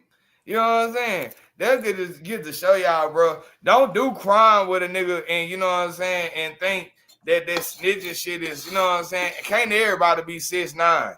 You know what I'm saying? That nigga, he going through it too. Can't everybody be a rich snitch? If you know what I'm saying, like you just a snitch bitch. It's a difference. No doubt. It's a difference. It's a difference. Hoe ass nigga. All of it some hoe ass shit, because that ain't how the game supposed to be played. But at the end of the day, shit, you know what I'm saying? Like, these folks rich, bro. You po as fuck. You know what I'm saying? What you thinking? I don't even know what you want to be, a good Samaritan now? Ain't that some shit? You should have been loyal, man. Yo, listen, dog. This nigga helped in the investigation. I don't know if you knew this, but, you know, when the cops initially went over the scene, they couldn't find no shell cases. This nigga came back himself and say, yo, I found some shell cases, y'all, all right over here. So this nigga actually played detective. Not only did he snitch on this man, this nigga actually put out his magnifying glass. You don't get no protection. What's that shit called? You don't get no type of protection behind that shit. Oh no, the case over with. The case is over with. Yeah, they're not for free. Yeah, you don't get no, what's that shit they call when they put you in that protection shit? Well, he might be able to get an order of protection if he really feels like. No, I'm saying what's that shit they call when they put you in that? Oh yeah, witness protection. Witness protection. Oh yeah, but that's if you they offer that like if you snitching on somebody that's a real dangerous type motherfucker. You know what I'm saying?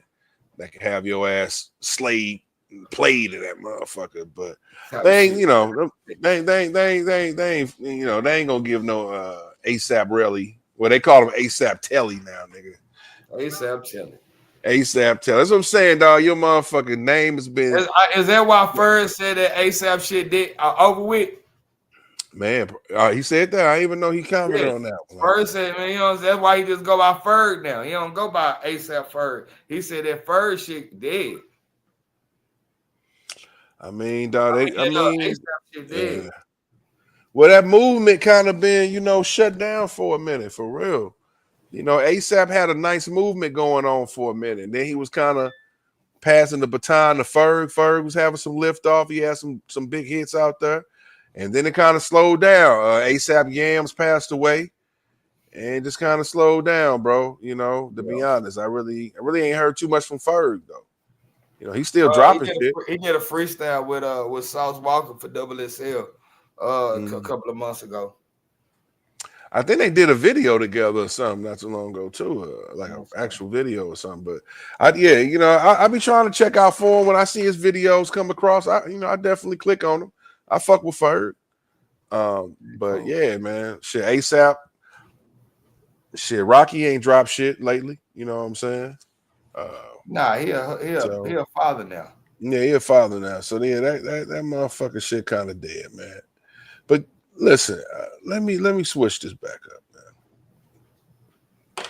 As a matter of fact, hold on, man. I might have a video to play, dog. I'm just gonna keep it all the way real here, my nigga. Let me see if I can find this little situation. Okay.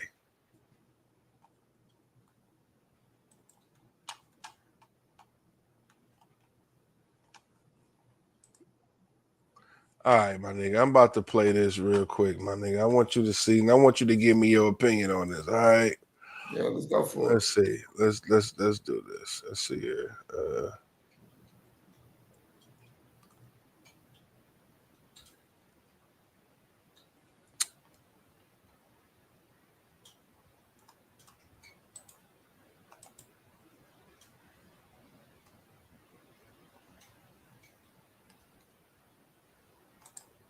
Hold on, bro. My bad. Having some technical difficulties up in here.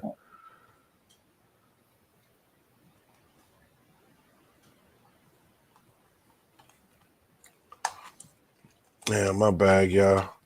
Technical difficulties. Hold on, no. We about to get this right. Okay.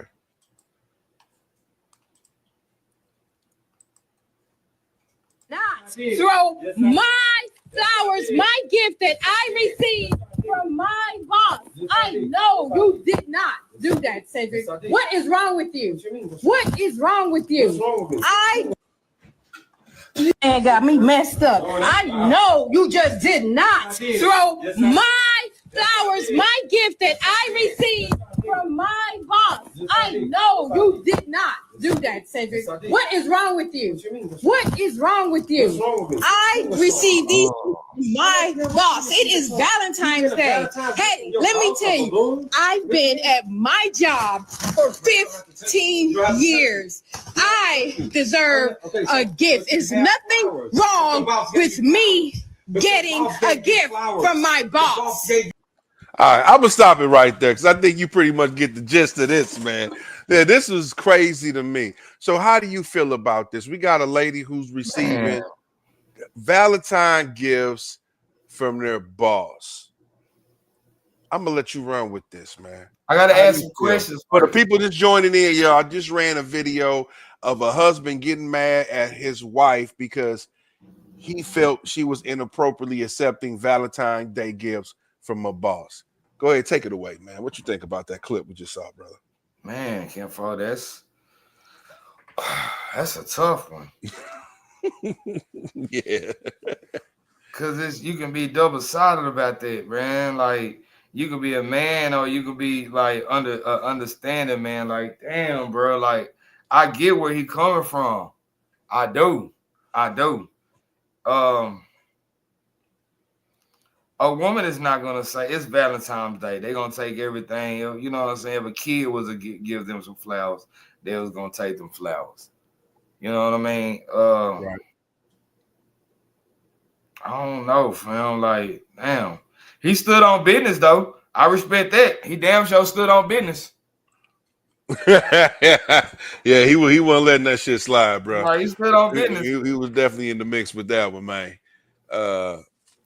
Listen, man. I damn sure respect that. But I just can't really call that one, Kifo. That's a tough one. Because he ain't wrong, but he ain't wrong. And maybe I need to look and see the type of gifts, but it might have been a box of chocolates or something, some balloons, like, it's like a little bit too personal. But if he didn't get, now listen, she said she deserves shit. You know what I'm saying? If he ain't supplying, then you know, nigga, you really can't say shit. I mean, hopefully, you know what I'm saying, he will have something planned for his wife if that's what they normally do on Valentine's Day. You know what I'm saying? You definitely run the risk of some inappropriate behaviors going down when you ain't taking care of home. So I don't know, man. To me, bro, that's a conversation you got to have with your girl. You know, y'all supposed to set boundaries in this shit. You know what I'm saying? But That's clearly he got a problem with it. Clearly he got a problem. He got a You big know problem. what I mean? Exactly. So clearly he got a problem with it. And if you see that your significant other got a problem with something, I think it's at least worth the conversation. You know what I'm saying? But just to say, hey, I've worked there 15 years, I deserve it. That says a whole lot too. I mean, you shouldn't be looking for, I don't know, man. That, like, you shouldn't have to look for that at work. You know what I'm saying? You should be appreciated at home. You know what I mean? You know, you shouldn't have to look for that. Like, or you know, if it's gonna cause an issue, I don't know. To me, certain shit should be just like, yo, this is not bigger than the bond of my marriage. I ain't gonna let this shit fuck up my marriage. You know what I'm saying? But shit, no flowers fuck it up anyway. You know what I'm saying? Where the you know, nigga, you should be turned up behind that. You know what I'm saying? Like, what you got going on at the same time? Because let me see if they got some. I want to see if somebody commented on that one because I've been off the comments. Let me see what's up, man.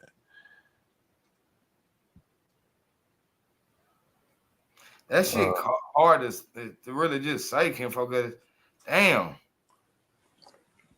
Matter of fact, let me bring up. We got KG joining us. KG said he want to join us today. Let's bring up on KG in the building. What up, though? Okay, so it's officially, you know what I'm saying? This is Spit Your Games, you know what I'm saying? Talk your shit moment right now. Yes, sir. Yes, sir. Yes, sir. Can y'all hear me? Yes, sir. Yes, sir. Loud and clear, man. Yeah, man. So we was just discussing, man, a situation where, husband got a little mad at his wife because she was accepting gifts from her boss on Valentine's Day. So I just had to run that by Cuzzo just to see, how he felt about that. You know what I'm saying? You know, is that appropriate? You know, was he being insecure? Was he justified in feeling a way about it? So there's a lot of dynamics to that. You know what I'm saying? You know, it's not so clear cut, right? But yeah, man, you know, you're more than welcome to jump on in on that topic right there. See, a man don't need justification. The woman do. I don't need to justify why the fuck I threw them flowers away.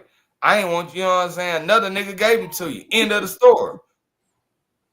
That's how that motherfucking shit go. Don't accept no motherfucking shit from no now nigga. And we ain't gonna have that problem. But you did, so I did. You don't bring nobody bullshit in this goddamn house. Hey, listen, I think that's definitely one way to look at it. You know what I'm saying? On that shit. I'm just the type of nigga that stand up when I pee. Just flat out, bro. Hey, listen, that's why I didn't think it was nothing wrong for him, bringing if he had an issue with that, Don't bring no bullshit. You know what I'm saying? I think a good healthy dialogue. Don't bring nobody else spirits in his house. But the thing is, like, it's like, what if I'm hearing this correctly, a woman brought home something that another man gave her for Valentine's Day, right? Yeah. Right, her boss at work. Okay, let me play devil's advocate. What if the boyfriend already knows about the boss, and he ain't like treating him like a factor, like met him, seen him, you know what I'm saying? So you know what I'm saying? You ain't have to go for it. I'm just playing devil's advocate, putting a different spin on it. You know what I'm saying? Listen, okay, I just think that we kind of associate flowers and candy for like, for the lovers, or maybe for like a mother child situation. You know what I'm saying? You might get something for your mom on Valentine's Day or whatever, and vice versa. But I don't typically see people getting roses from their boss on Valentine's Day. You feel me? Roses. We talking about real flowers. Like flowers and shit. Like, you went out your way to do that. You went out your way. You went and bought them. I think you could have gave them what they call that, you could have gave them a gift card to get some lunch or something. Yeah. You know what I'm saying? Stuff like that. But when you so personal with it, yeah, that's that could be interpreted a little somewhere. What? I don't know how to romance. The hell wrong with you? Nah, bro. Nah, that's a subliminal. That's that Kendrick Lamar shit. That's subliminal. That's subliminal shit. Yeah, we definitely had to tap on the Kendrick because I couldn't let that pass. I didn't want to talk about this Kendrick shit. I'm just saying, a week from now, so we had to touch on that now. I just that's what he's doing. That's what the boss doing. You doing some, bro. You're trying to open Pandora's box. You trying to test the waters a little bit. That's right. That's right. From what the video looked like, it looked like he got his hooks in pretty deep. She like, yeah. I've been here 15 years. I deserve this. I'm like, whoa. I deserve this. I worked there for 15 years. I deserve this. Stop it. 15 years should definitely get you a free dozen that Krispy Kreme on me. You feel me? But that's where it stopped. You know what I'm saying? Maybe a Chipotle lunch, But yeah, man. I don't know, bro. 15 years. Flowers. That's crazy. I heard that, man.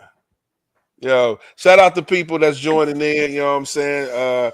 We just had a conversation. Do you think it's inappropriate for your significant others to accept Valentine's Day gifts from their boss? You know what I'm saying? We're talking about the roses, the flowers, the candy. You know what I mean? So that's what we're talking about, man. I'm going for it. Listen, all I gotta say is you don't have to be insecure if you got a problem with it. Some things are appropriate, some things are inappropriate. What you said last time, it ain't insecurity. Sometimes it's territorial. It's territorial, man. Facts. And if he bought you some flowers at work, leave them at work. Hello. Leave them on your desk. You want to see these pretty flowers every day. Leave them on your desk, because every time I see somebody who get flowers from their significant others, they usually leave them on the desk. Like, hey, I want to let everybody know what my husband or whoever did. You know what I mean? So leave it on the desk. So another man can see what another man done did. Ain't that something? That's a message crazy. Within itself. That is crazy work, man.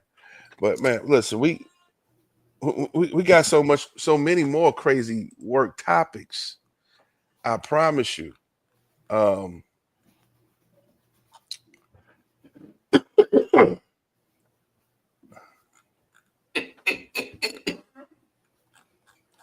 sorry. I'm trying to see if I can load up this one, but I'm not even going to worry about loading up another clip because I can't find it at this time. I can't find it. Oh.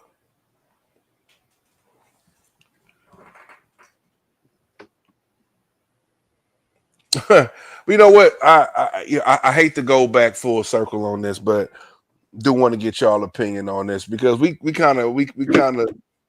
tapped on it with Serena Williams, and I hate to keep going back, but it did bring up another question to me, man. Is it disrespectful for a married woman to get revenge on her ex? Saying that dance was a shot at Drake. Is it appropriate for a person to even do that if you're married at this point in time? Her husband don't make none because he white. He ain't with the culture. So you know what I'm saying? He can have his way. Damn. He don't know nothing. She So she can barely walk. She was just doing that, she did it at the when she won her little thing, and she did it, you know what I'm saying? And they knew what they was doing. Okay. But how you feel about that, KG? I mean, you on the line with us, man. Talk to us, brother. I mean, how do you feel about a married woman plotting to get revenge on the ex? I don't see it like that. Oh, but no. I mean, I'm just the question. Are you just asking that question? I mean, because that what brung up the Serena Williams. She did say something before you answer that. She did say something at awards again.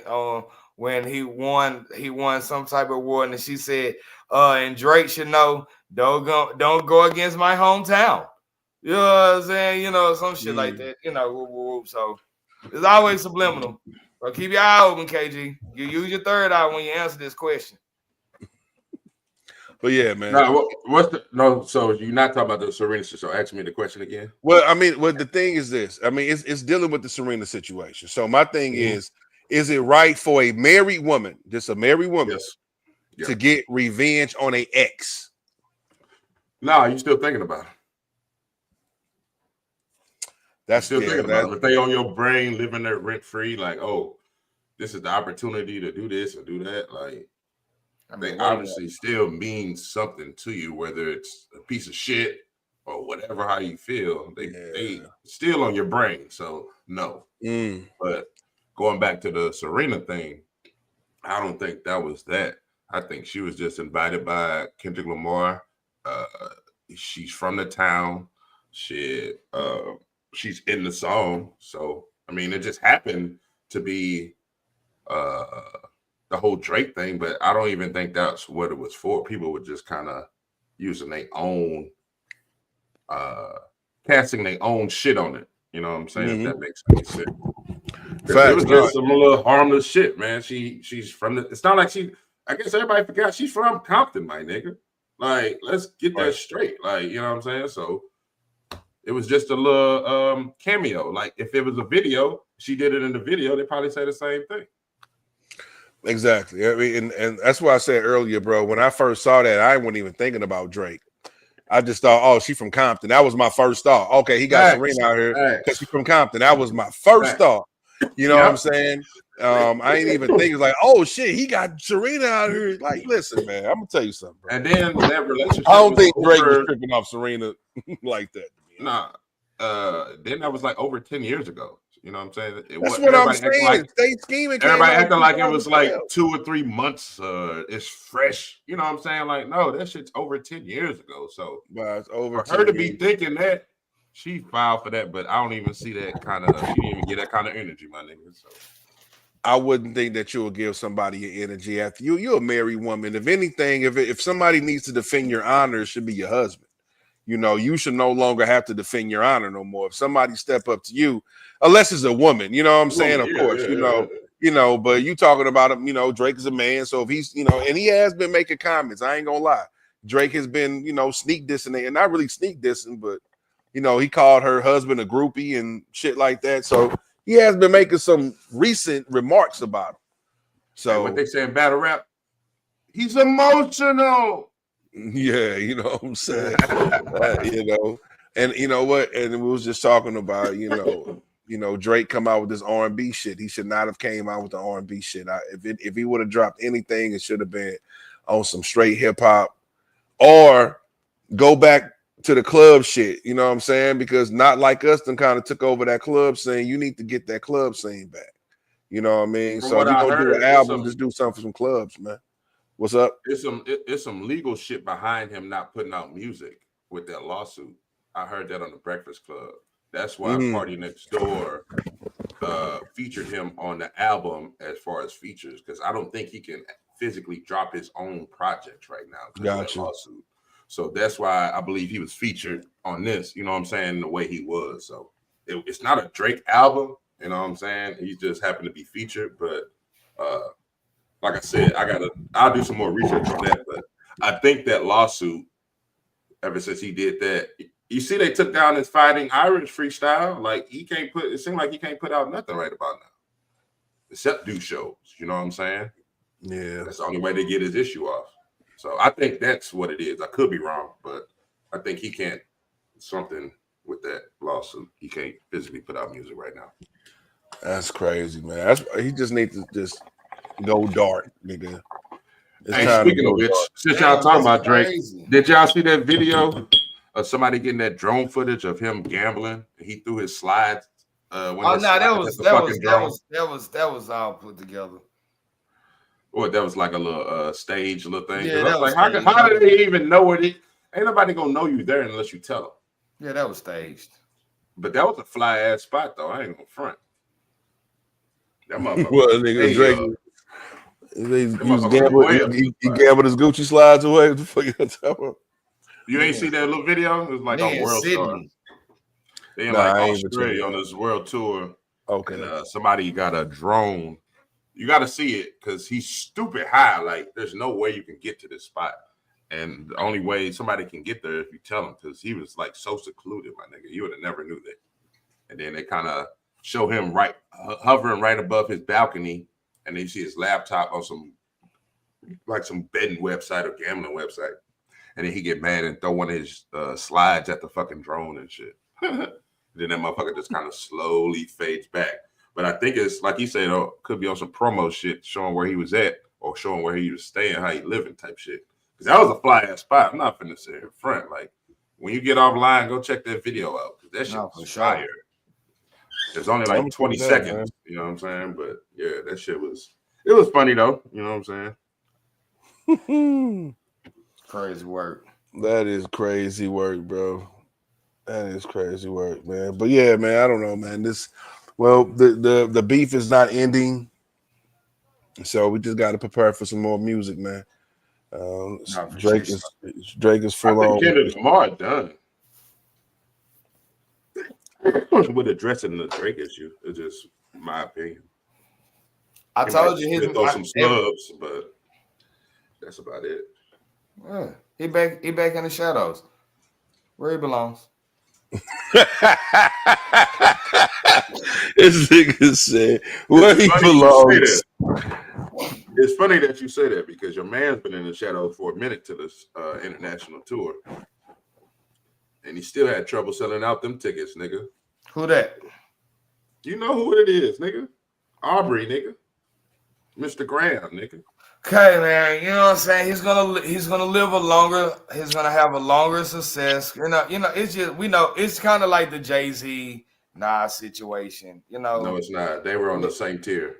You know, these niggas is not on the same tier, my nigga. You got a ghostwriter versus a songwriter, my nigga. Stop it. Stop it, bro. I mean, that's we ain't gotta have that's arguable. Them niggas is the same. Opinion. They the same tier. You know I will say they're the same tier, man. As far as Drake gave 10 plus years of greatness. I'm talking about as far as status. I'm not talking about him who's a better writer and all that, but as far as status, you're never going to be able to mention Kendrick's name without saying Drake now. Them niggas is synonymous. It's like Tupac and Biggie. Every time they talk about Tupac, they mention Biggie. It's like you gonna have, because these niggas' stories is now joined up. It's crazy. Even though Drake lost, they always gonna talk about this. Whenever Kendrick has a motherfucking interview, unless he tell them, don't bring up that Drake shit, they always gonna bring up that Drake shit, bro. It's just like, so they on the same status, bro. It's not like a Drake Meek Mills. Drake and Meek Mills wasn't on the same status. I'm just talking about the ghostwriter shit, bro. That takes a lot of the wind out of the sails, dog. Yeah, like, no doubt. You know what I'm saying? It's like, no doubt. So we ain't got to keep going back and forth, but I ain't got to go back and forth. But no, but we just having a conversation, having a dialogue about it, brother. You know what I'm saying? And all I can do is this. I go back to Drake early work. So that's how I know the nigga got a pen. I know he got a pen. I know he got skills. Because unless he was getting ghost written for back in the mixtapes, the nigga can rap. You know what I'm saying? To be honestly, the nigga can rap. The nigga rap. He out raps most of your favorite rappers right now. I'm just keeping it 100. To be honest, I know we got some. I know we got some ghost writing shit. I'm not trying to. But you don't know. That does take away from him for ever being the greatest. But the whole thing is, whatever he spits, you don't know what's his pen or his not. It's not his pen, bro. So I mean, that's why he could never be in the conversation of a top dog. But I'm just talking about his earlier shit. His earlier shit is beating some of these niggas shit right now. I'm just saying. Right now. That's all I'm saying. Just be honest. This is pen and how that nigga put together his shit. His old shit is crazy. It's better than a lot of these niggas shit out here, dog. Yeah. So that I will give him that, bro. Because I ain't gonna say this nigga just garbage. But yeah, as far as being in that conversation to me of the greatest, no, he can never be in that conversation because of what you say. He got a ghostwriter. You got it, yeah. So there's levels to it. So yeah, Kim, it is levels to it, but them niggas on the same tier. Them niggas done held down a whole generation for over 10 years, bro. Him, J. Cole, Kendrick has been the face. Big Sean was there for a second. They kind of passed him up, but yeah, man, them niggas are responsible for holding down the whole era of music, bro. They on the same damn tier. No, for shit show. Hey, family, I damn near left my charger, you know what I'm saying, in the office.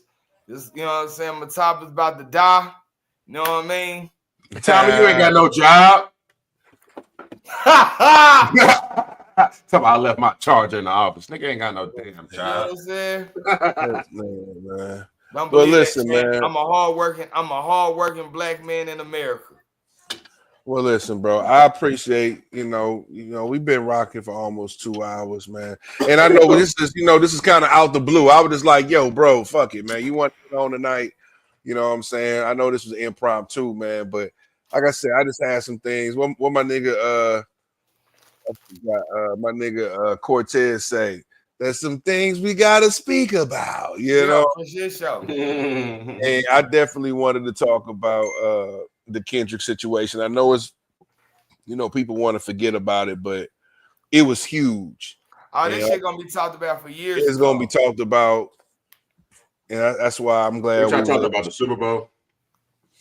Yeah, man. You know what I'm saying? He, my cousin was like, yo, that shit was not it. And listen, a lot of people share the same opinion on it.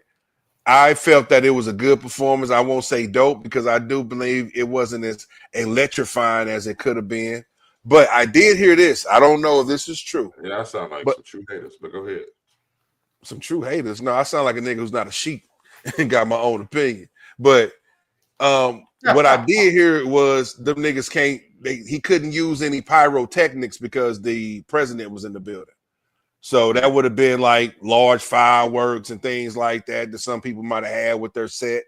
So I don't know if that's true or not, but I'm like, okay, well, that does fuck up some things that you can't do because you got the president there. You know what I'm saying? But I mean, listen, I think it was a good performance. I just think that in the beginning, it was a little too slow. Like, to me, a Super Bowl performance is supposed to be electrifying, supposed to keep people engaged on their feet, like getting ready for the second half of football. Absolutely. That's what I think. You know what I'm saying?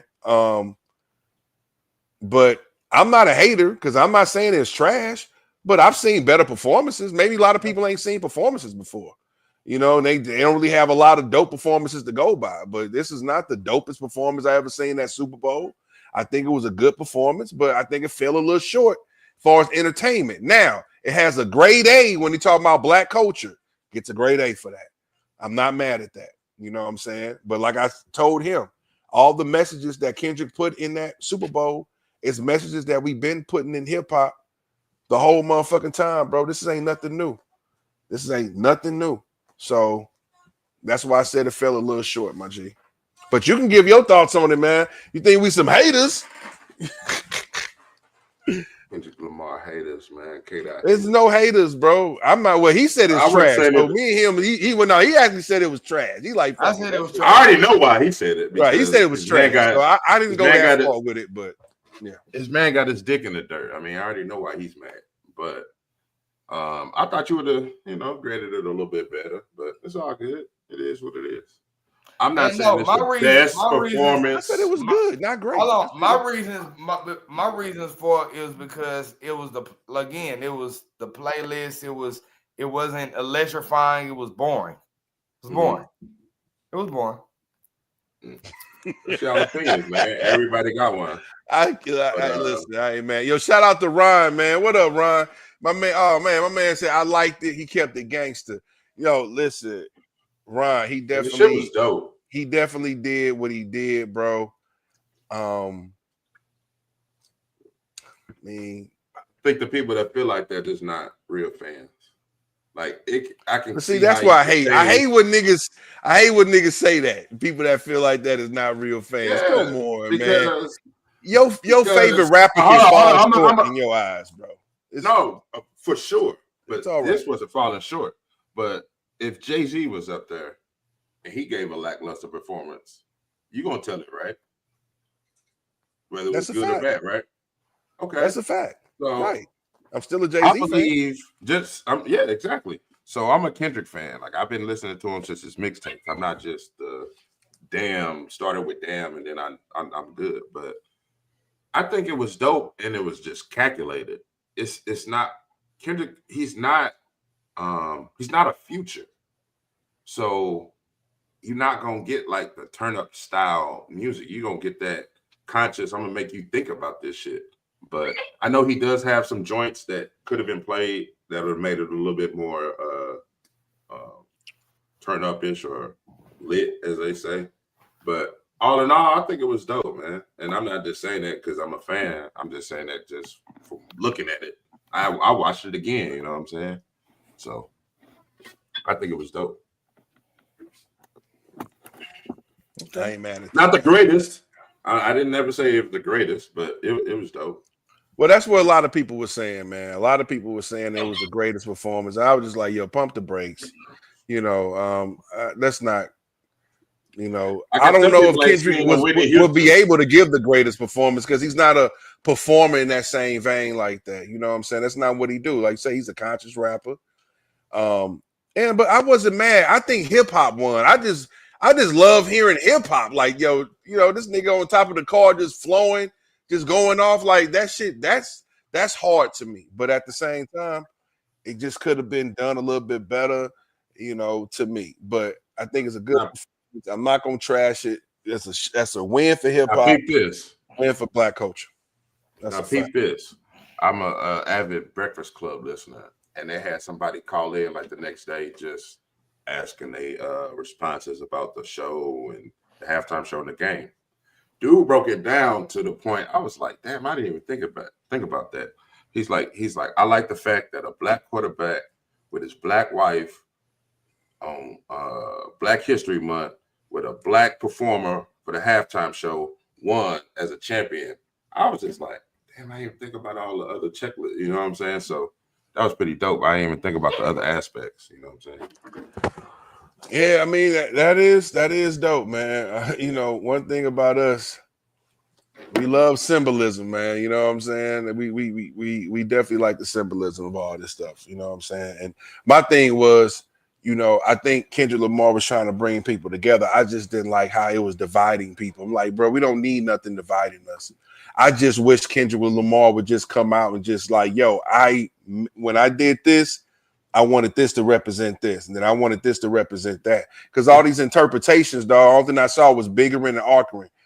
You know what I'm saying? Like, bro, that's not gonna get us together. I only saw a few. I don't have no whole list of them. I only saw a few that I know for a fact. The Samuel L. Jackson playing like the Uncle Tom. That's kind of obvious. You know what I'm saying? It was just in plain sight. Well, you say Uncle Tom. I thought it was Uncle Sam. I thought he was playing Uncle Sam. No, he was playing Uncle Sam, but he's almost like the Uncle Tom when he was like, stop being so ghetto. You know what I'm saying? Keep it clean and all that other shit. I think that was kind of like the Django character a little bit. And then the lowercase a, you know what I'm saying? That's literally the A minor shit. And I thought that ain't got something to do with black culture. No, it doesn't. That was just a reflection of the song. Right. But, that was just some diss shit, right. But I don't know if them was alleged gang members that was helping them, like, you know, with the little dance and doing the little flag and shit, kind of like the pop out. If that's so, that was dope. But I don't know how true that was. But I ain't really get into all the other shit. That was just the shit that I saw with my playing out. You know what I'm saying? Yeah, man. I didn't see everything on the first time. Like I said, I had to watch it again. But just me first, just watching the performance, I'm like, oh, okay. Just need to step it up. And I think when SZA came out, that's when the performance went to its highest peak level. And then, of course, he did the song everybody was talking about. But shit, the songs before that, he playing Squabble Up, he playing Hey Now. That shit was, I'm like, all right, I like this. And then, of course, he did the Not Like Us. And I thought that was dope how he brought it in, to be honest. It has some dope shit to it, man. So shout out to them guys, man. Shout out to the people that's over here commenting and supporting the page. Let me check. Cuzzo, before you get out of here, man, I know you got to get out of here, man. I just got to ask you one thing, man. You got to get ready for work in the morning. Nah, shit, I don't want this shit to die. No, I know. If it die out, it's gonna die out, man. Hey, so a man commits suicide after the court ordered him to pay $15,000 a month in motherfucking child support every day. Hell, $15,000 a month. Yes, he's a doctor, black doctor too. We ain't got many of them. Black doctor killed himself, man, because the damn judge said, "Brother, you're gonna have to pay 15 racks a motherfucking month." The nigga said, "Fuck y'all, take what you can out my will." Is that something that'll drive you to your death, my G? man, hell, I mean, Hell nah. Like, hell nigga. nah. First of all, you just said it. Not too many black doctors, so I'm not counting your pockets, but you're up there. 15 a month is high though. That's a lot. It's hot, but That's a still, lot. That's you a making, lot. depending on what you are as a doctor, nigga, you making 6-7 figures a year. So that should be nothing. But I'm not counting nobody's pockets. Everybody's shit is different. Plus, these niggas be having a shit ton of loans. But still, you still got a shit ton of loans. Hey, you made it, nigga. You did that. Hey, but listen, it's athletes paying more than that, nigga. So I mean, that ain't. But it's movie stars paying what that nigga paying right now, 15 racks. There's some movie stars who got to pay that, like, and these niggas are getting millions of dollars. The doctor's gonna get some paper. Don't get me wrong, but that's not a crazy amount to kill yourself for. That is a crazy amount, bro. 15 racks a month. Not to kill yourself for, though, bro. Like, no, it ain't. But it's definitely way more than anybody. How many kids does this nigga have? It don't matter if you got 10 of them, motherfuckers. It don't take 15 racks to support the damn a month. Now we're talking about a month, not a year. But we all, as black men, know the system is designed for us to break the family household up and all this other extra shit. That's why I asked how many kids, because that's fucked up. They grown. I don't know how many kids, man. But crazy. Still, 15 racks. I mean, that's over 100,000 a year in child support, man. 15. That's well over 100,000. That's well over 100,000. What you doing that you get 15 a month? I don't even know why y'all surprised though, bro. Like the system. I mean, I ain't gonna listen. I mean, we're talking about this is not spousal support. This is just child support. We know, like, bro. I've seen it with athletes. We've seen it with rappers. We've seen it with, like you say, movie stars, entertainers, bro. This is we ain't them. I know, but it's still, if you got that life, nigga, this is what comes with it. Like, come on, bro. Man. Nah, that ain't. Bro, it's not surprising, bro. Like, for real. That's why I asked how many kids do I have. Like, for real. It don't matter, man. 15 racks.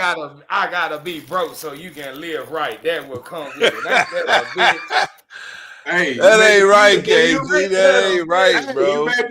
Let me see what the people. I hope some people comment. Ryan, what you think about this shit, bro? So you can live for sure. That's some bullshit, KG. I never said it was right, but y'all just don't understand that the system is not designed to fucking give you a slap on the wrist, my nigga. Especially when it comes to child support. And you a doctor? Yeah, they finna come for your head, nigga.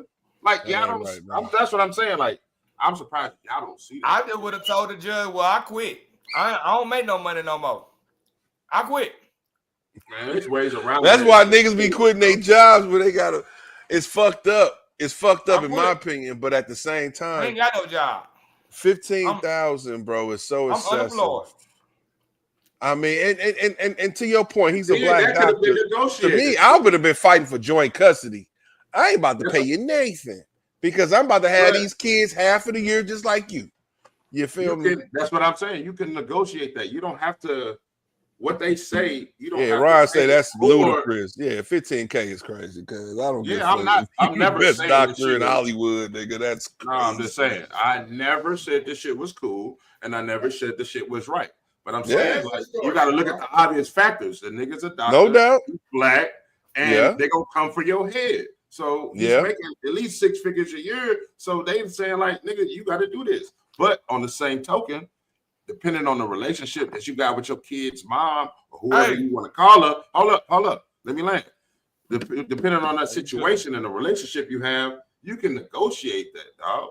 Like, you know what I'm saying? Hey, come on now, you know that's evidently the one that has that power to go back to them and be like, hey, I don't want to charge that. Can you relinquish your rights and like say and then be done with it? Yeah, I believe so. Yeah, then they not your kids. That's dumb. That's what you do. Hey, you rather relinquish your rights. I feel you, dude. Before murdering myself, I'd definitely be like, I ain't the pappy. Here, you can have it. I give it to the world. Before I smoke myself, I tell you. I give it to the world. I wouldn't take my life, but no, I wouldn't take my life over. I don't give a fuck if it's 100,000 a month.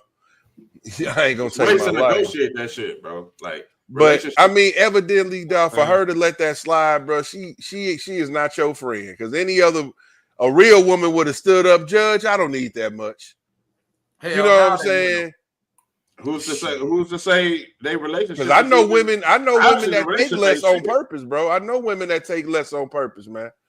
Yeah, listen, right. He say, my nigga Ron say, unless that nigga is making that bread that the doctor that killed Michael Jackson. Right. What's that nigga name? What's that bastard's name? Damn, I used to know that little nigga. Definitely depends on what kind of doctor, what kind of field you in, but still, nigga, you a doctor. That's 6 figures plus. I'm saying though, but for him to get 15 racks, like he must be making like $500,000 a year, because if you making just 6 figures, just 100 racks. You can't pay no 15,000 a month. 6 figures. That's what I'm saying. It has to be in the high number, but damn, like 15 goddamn racks, my G. What's that nigga? Conrad Murray. I think that nigga name was Conrad Murray. You bastard. I think he took out the cane, man. He took out the cane. I think it was Conrad Murray, man. You bitch ass nigga. That shit crazy. But that's too much, man. That's too much, man. It's not surprising, but it's unfair. A man killed himself because of it. Now he has accountability, because I think you should have been a little bit more stronger in your fortitude. You know what I mean? I know black folks, we know how it is when shit get rough. But I didn't agree with that. He said Conrad was making $150 a month. Yeah, Conrad was making a hella grip, nigga. That nigga shit for that good ass. What that nigga was on Propofol. What's that shit called? Whatever that shit was. That nigga Mike Jackson was on some shit they give you when they about to have surgery on your ass, nigga. Damn. Yeah, he was on that shit to keep you out 3 days, nigga. You know what I'm saying? He was on that. But yeah, man, that's crazy, man. But I feel what you're saying, man. They gonna do black men dirty, man. But that's why you gotta try to protect yourself on these proceedings, man, and make sure that prenup is right in time. You know, you got to get the prenup, fellas. If you're a black doctor, you definitely better get your ass a motherfucking prenup, fellas, or you gonna be jumping out a window hitting the next bus in traffic. You know what I'm saying? So, hey. Crazy, bro. Get you a prenup, man. I hate to say it, man. That's a good topic too. I say prenup got shit to do with kids, bro. I mean, well. See, the thing is, you don't have to. You be paying annuity or alimony if they were married and if she got money, if anything. But child support, that's separate, bro.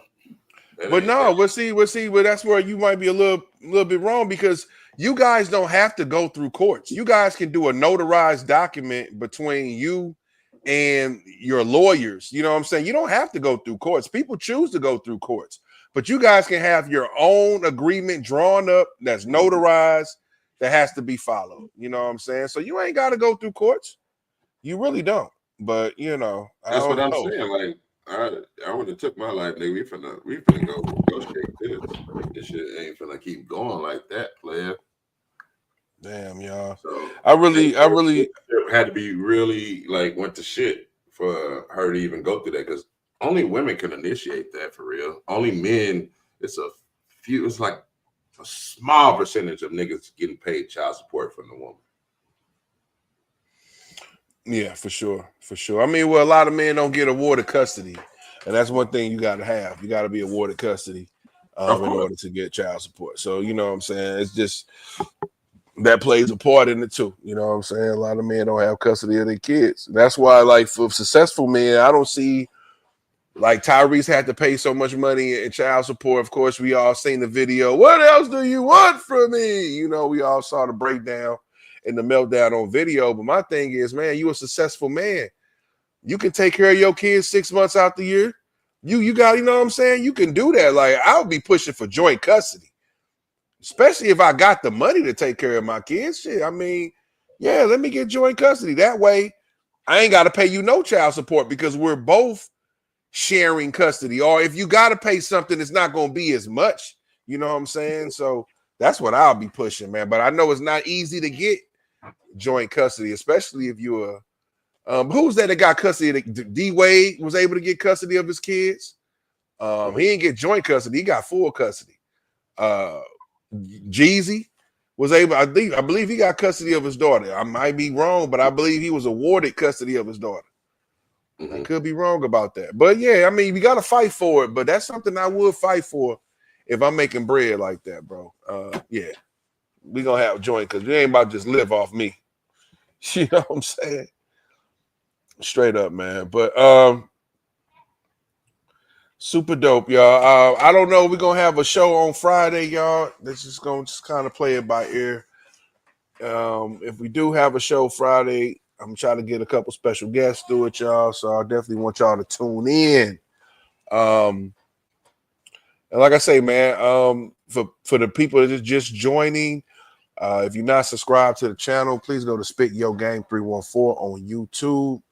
Run it up, subscribe and share. You know what I'm saying? For real, it costs you nothing. Just show a little love, man. It goes a long way in this journey that we're partaking in, y'all. So I fuck with y'all.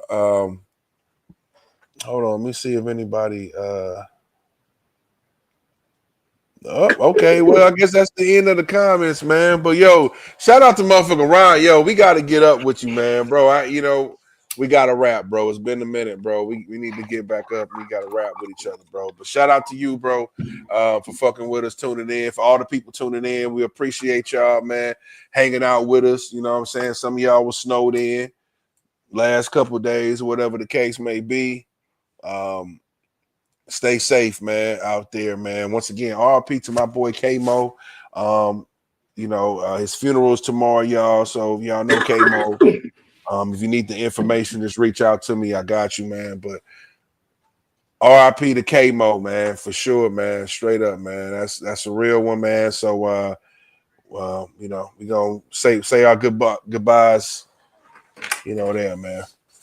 But KG, man, anything you want to leave with the people, man, or shit that you got a topic you want to bring up before we get up out of here? Because we can definitely chop it up on something, man. I got one.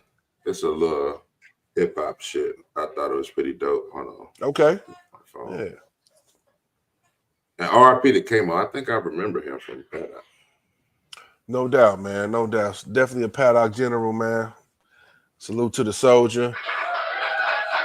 You know what I'm saying? We're gonna represent you well tomorrow. You know what I mean? As as solid dudes should always get recognized. You're a solid dude, you need to be recognized as such. So that's a fact. All right, man. This is a Chicago pick one. One gotta go. This was tough. Kanye West, Lupe Fiasco, Common, or Twister?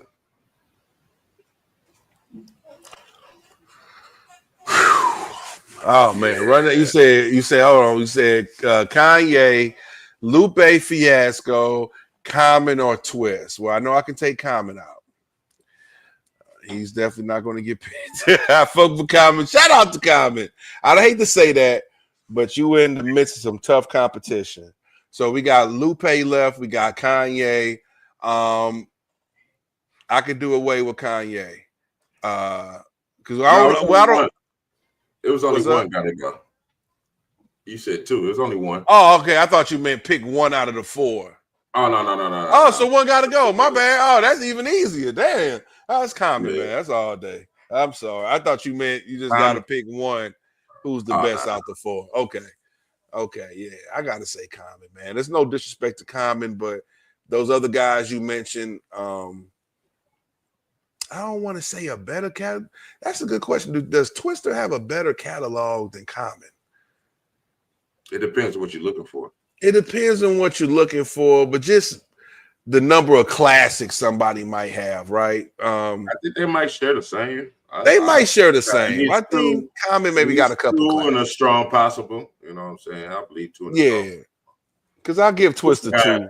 I'll give Twister two classic albums. What? Adrenaline Rush and what? Kamikaze maybe or Kamikaze, and I would put what was the one after Kamikaze? One day after or something. Yeah, the day after. The day after was nice. It was real. I would put that as a possible right there. Yeah, they got Chocolate Fees and Red Bones on there. Yeah, and, had that song with Lil' Kim. Yeah, song with Jamie. I think Jamie Foxx is on that one. Yeah, Jamie Foxx. That was a song with Jamie Foxx, Fiend, and Snoop Dogg. Mm-hmm. Can I come over? It had a lot.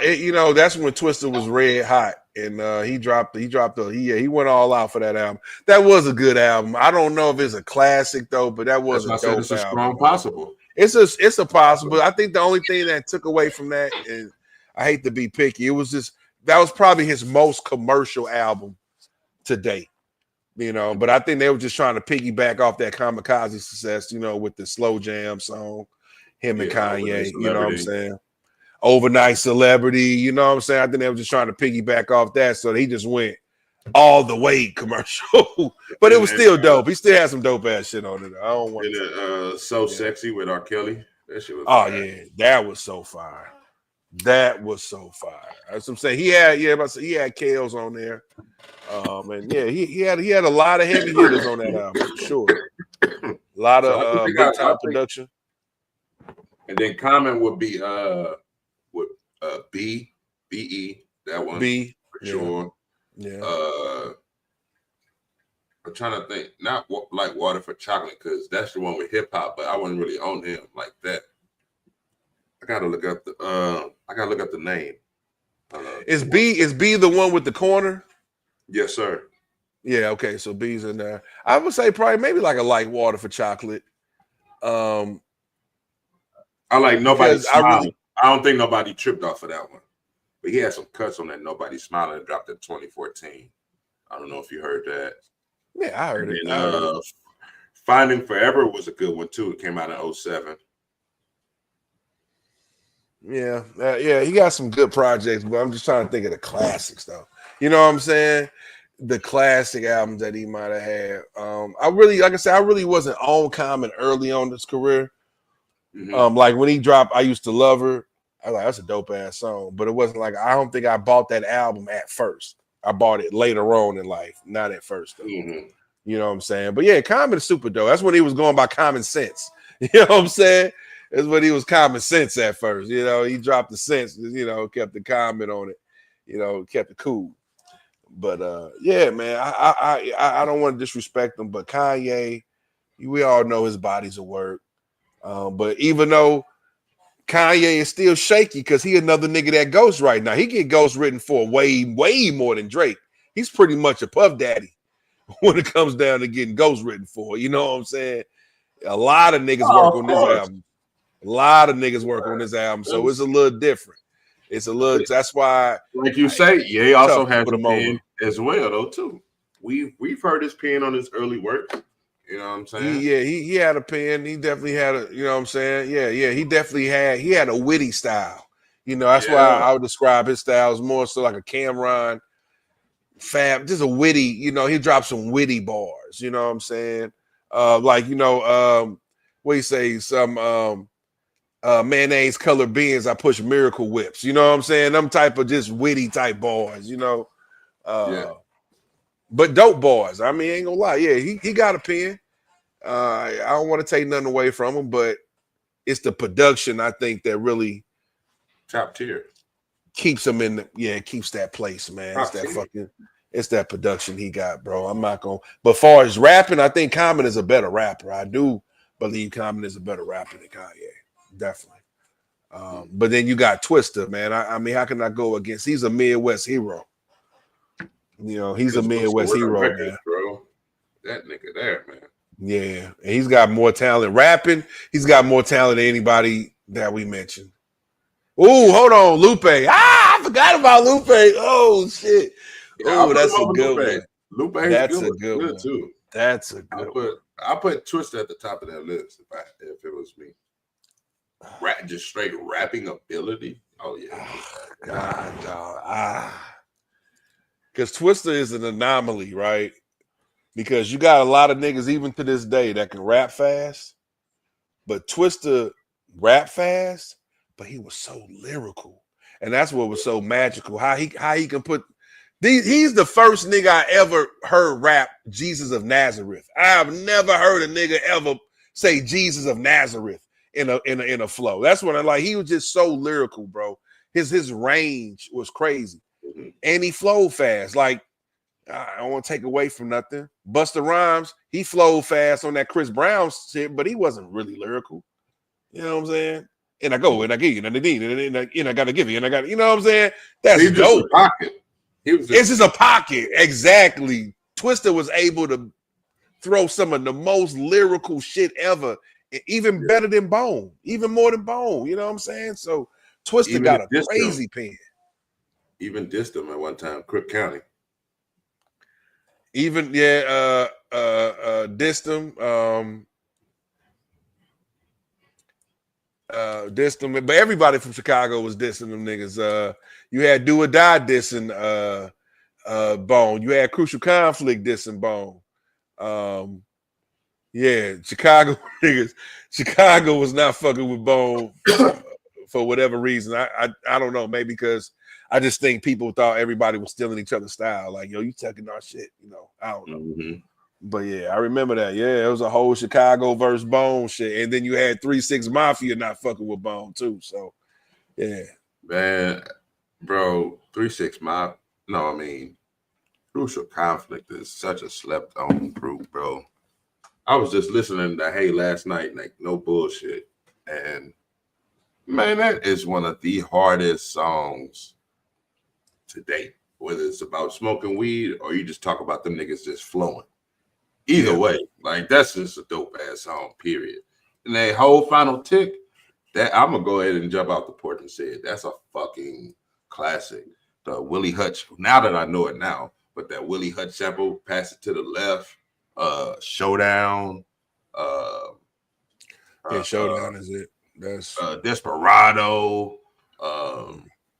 Man, that's some cuts on that motherfucker. I will say it's a classic. I'm gonna say it's a classic, but I will be honest with you. The playback ain't the same on it. The playback's not the same on it. Some of the songs I really fucked with back in the day, I don't fuck with. Like, I really don't like this song. What songs don't you fuck with? I have to look at the songs you name was the big songs. Desperado, Showdown, you know what I'm saying? Hey, you know,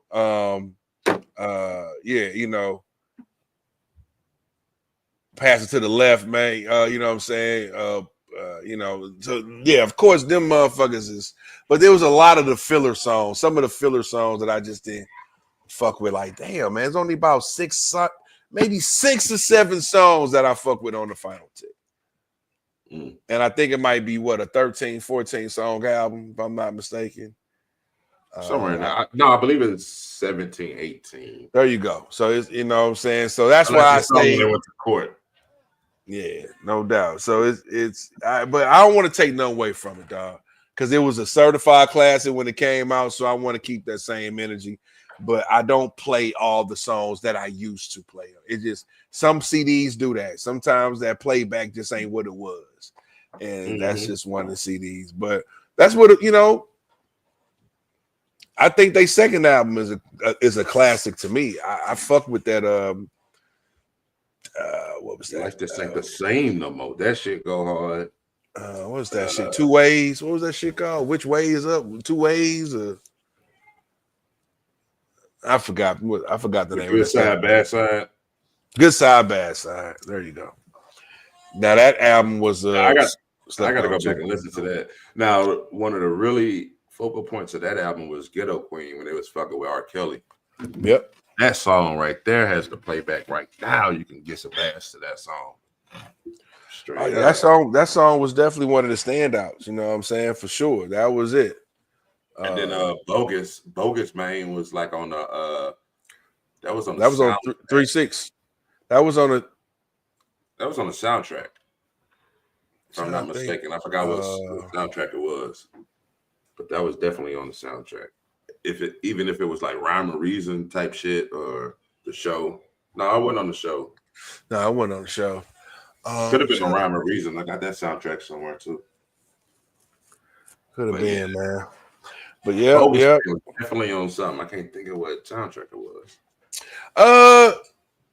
No, that's Scummy. That's Scummy. Scummy was on We Getting Scummy. That was on 8-Ball MJG. Not 8-Ball. That was on not MJG, but that was on 8-Ball's triple disc. That Lost album. Yeah. That bonus disc at the end had Scummy on there. Yeah. You know what I'm saying? I remember. It's like a compilation. The last one was just like a compilation. Yeah, it's a compilation of artists. Yeah, because you had that's one of the first times I heard Cannabis.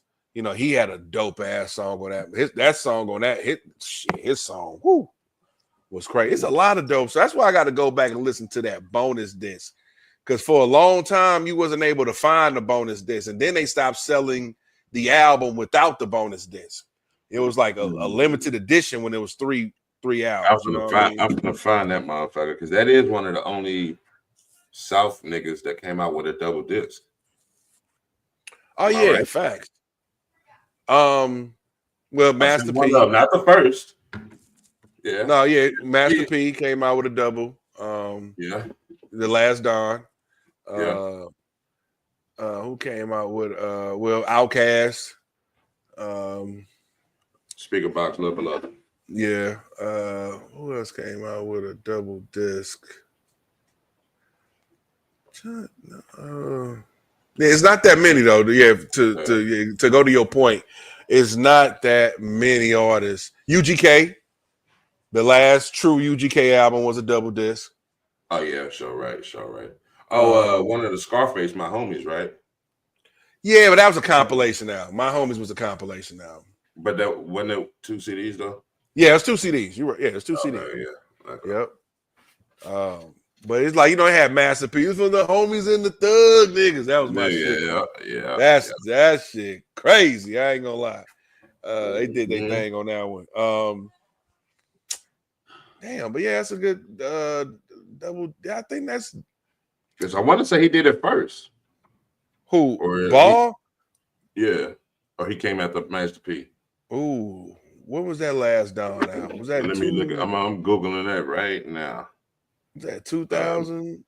Master P Last Don was at least 98 because I was still in middle school. No, I gotta be after 98, right? What? Well, because I thought he dropped True. Matter of fact, he got 2 double discs. Well, because True to the Game. That's a double disc. That's more of a group. I'm talking about like. Well, that's a group. I mean, well, I'm just saying. And UGK a group too, but you know, I'm just saying people who dropped the double disc. I get it. Yeah, like I said, Master P, Last Don, 98. And I'm gonna look up Lost. I don't think Lost came out like in 95, 96 or something, right? No. Hell no. Lost came out. I think it was like 97. Like 99. Or 97. Could be 90. No, could be 97. 97 or 99 or 98. 98. Same year. Yeah, I'm about to say, I think it's 98, man. I'm gonna see who came out first. Master P, Last Don, because that'll settle the dispute. Well, really, it's all the dispute already settled because 8Ball dropped a triple disc. No, I'm saying, but they didn't give me the time for the month that Master P dropped. Well, I'm just saying because Ball dropped in May of that year. Right. But I'm just saying they really ain't on the same level because Master P only dropped a double. Yeah. Ball dropped a triple. So yeah, he was the first nigga I ever saw drop a triple disc. The only other person I ever saw with a triple disc is like if you bought that Michael Jackson collection or something. Like, you know, I ain't never seen a rapper drop a triple disc. That was so fucking crazy. And the way the thing was constructed, how the bonus disc was like on the other side of the, you know, it was like a little swing out compartment. Man. Yeah. That shit was that right now. See if I can find that on eBay. Yeah. My homie still got that motherfucker. Shout out to Jay Wills. He still got his lost CD, man. With all 3 CDs. Niggas ain't got all 3 no more. Straight up. Shout out to Ball and G. John used to have a lot of motherfucking CDs, man. And I think he had that 8Ball lost because one of my favorite songs that I still bump to this motherfucking day is that Common Sense gotta tell you the mind you know what I'm saying? It's All on Me. That's the name of it. At the end, all on me. But that Common Sense will tell you the mind. That shit go hard. Yeah, that's the one he had my homie's girl. What was that? My homie's girlfriend or something on there. People that was a video at the time. Yeah. But he really had people in Texas though. Yeah, that was some fire shit, man. So shout out. But I do gotta find because I'm pretty sure the bonus disc is on YouTube. If I can't find it on Spotify, I found it right now. I know a fact. What, on YouTube? No, not on YouTube. On eBay. I'm gonna snatch that motherfucker. Oh yeah. But I'm gonna have to listen to that. I'm gonna have to listen to that tomorrow, man. But listen, y'all. I'm gonna go ahead and step off this thing, man. But appreciate you joining us, KG. You know what I'm saying? And listen, y'all, if we're not on this Friday, we're gonna be back on regular schedule programming. Country Cousins on Friday, man, 7 o'clock, 8 o'clock. Well, we'll say about 7:30 Central Time, man. So if y'all ain't doing shit, go ahead and pull up a chair, chop it up with us, tune on in. Next Friday is gonna go down, man. Shout out to everybody, man. You know, you ain't going to the show? What show? That's next Friday. I booked it. Nah, man, I'm not going to the show, man. Wasn't able to get that suite, man, and yeah. I like to be comfortable, man, when I'm watching shows, man. So wasn't able to get that suite. So now I'm gonna have to miss this one. But I'm gonna pull up on them, man. I'm definitely gonna pull up on them in the near future, Lord willing. I'm gonna see the show, but couldn't pull it together. I only know, excuse me, I said that wrong. I don't know why they only dropped 3 dates. They're doing St. Louis, North Carolina, and somewhere I want to say like Tampa, Florida. So, yeah, for sure. I mean, they probably just doing a run just to see what type of testing the water. You know, because you know how people can always add more dates. You know what I'm saying? Like, you know, when they see something's crazy, like, hold on, people like, yo, we want to do this again. So they might add more dates. I think they might just be testing the waters just to see how it might go, how it move. Because to be honest, I'm talking to people like, they like, who the hot boy? Who are you talking about? I'm like, nigga, hot boys? And then I gotta remember these niggas really didn't come out with a lot of albums once they got big. They only dropped 1 album, so you know I had to kind of remember, like kind of like the Locks. You know what I'm saying? Like if you don't know the Locks, you still know the members. Just like they should still know the members. They probably just didn't know there was a group so long ago. That's probably what it was. That's what I'm saying. Like they just forgot the whole Hot Boys because you ain't heard nobody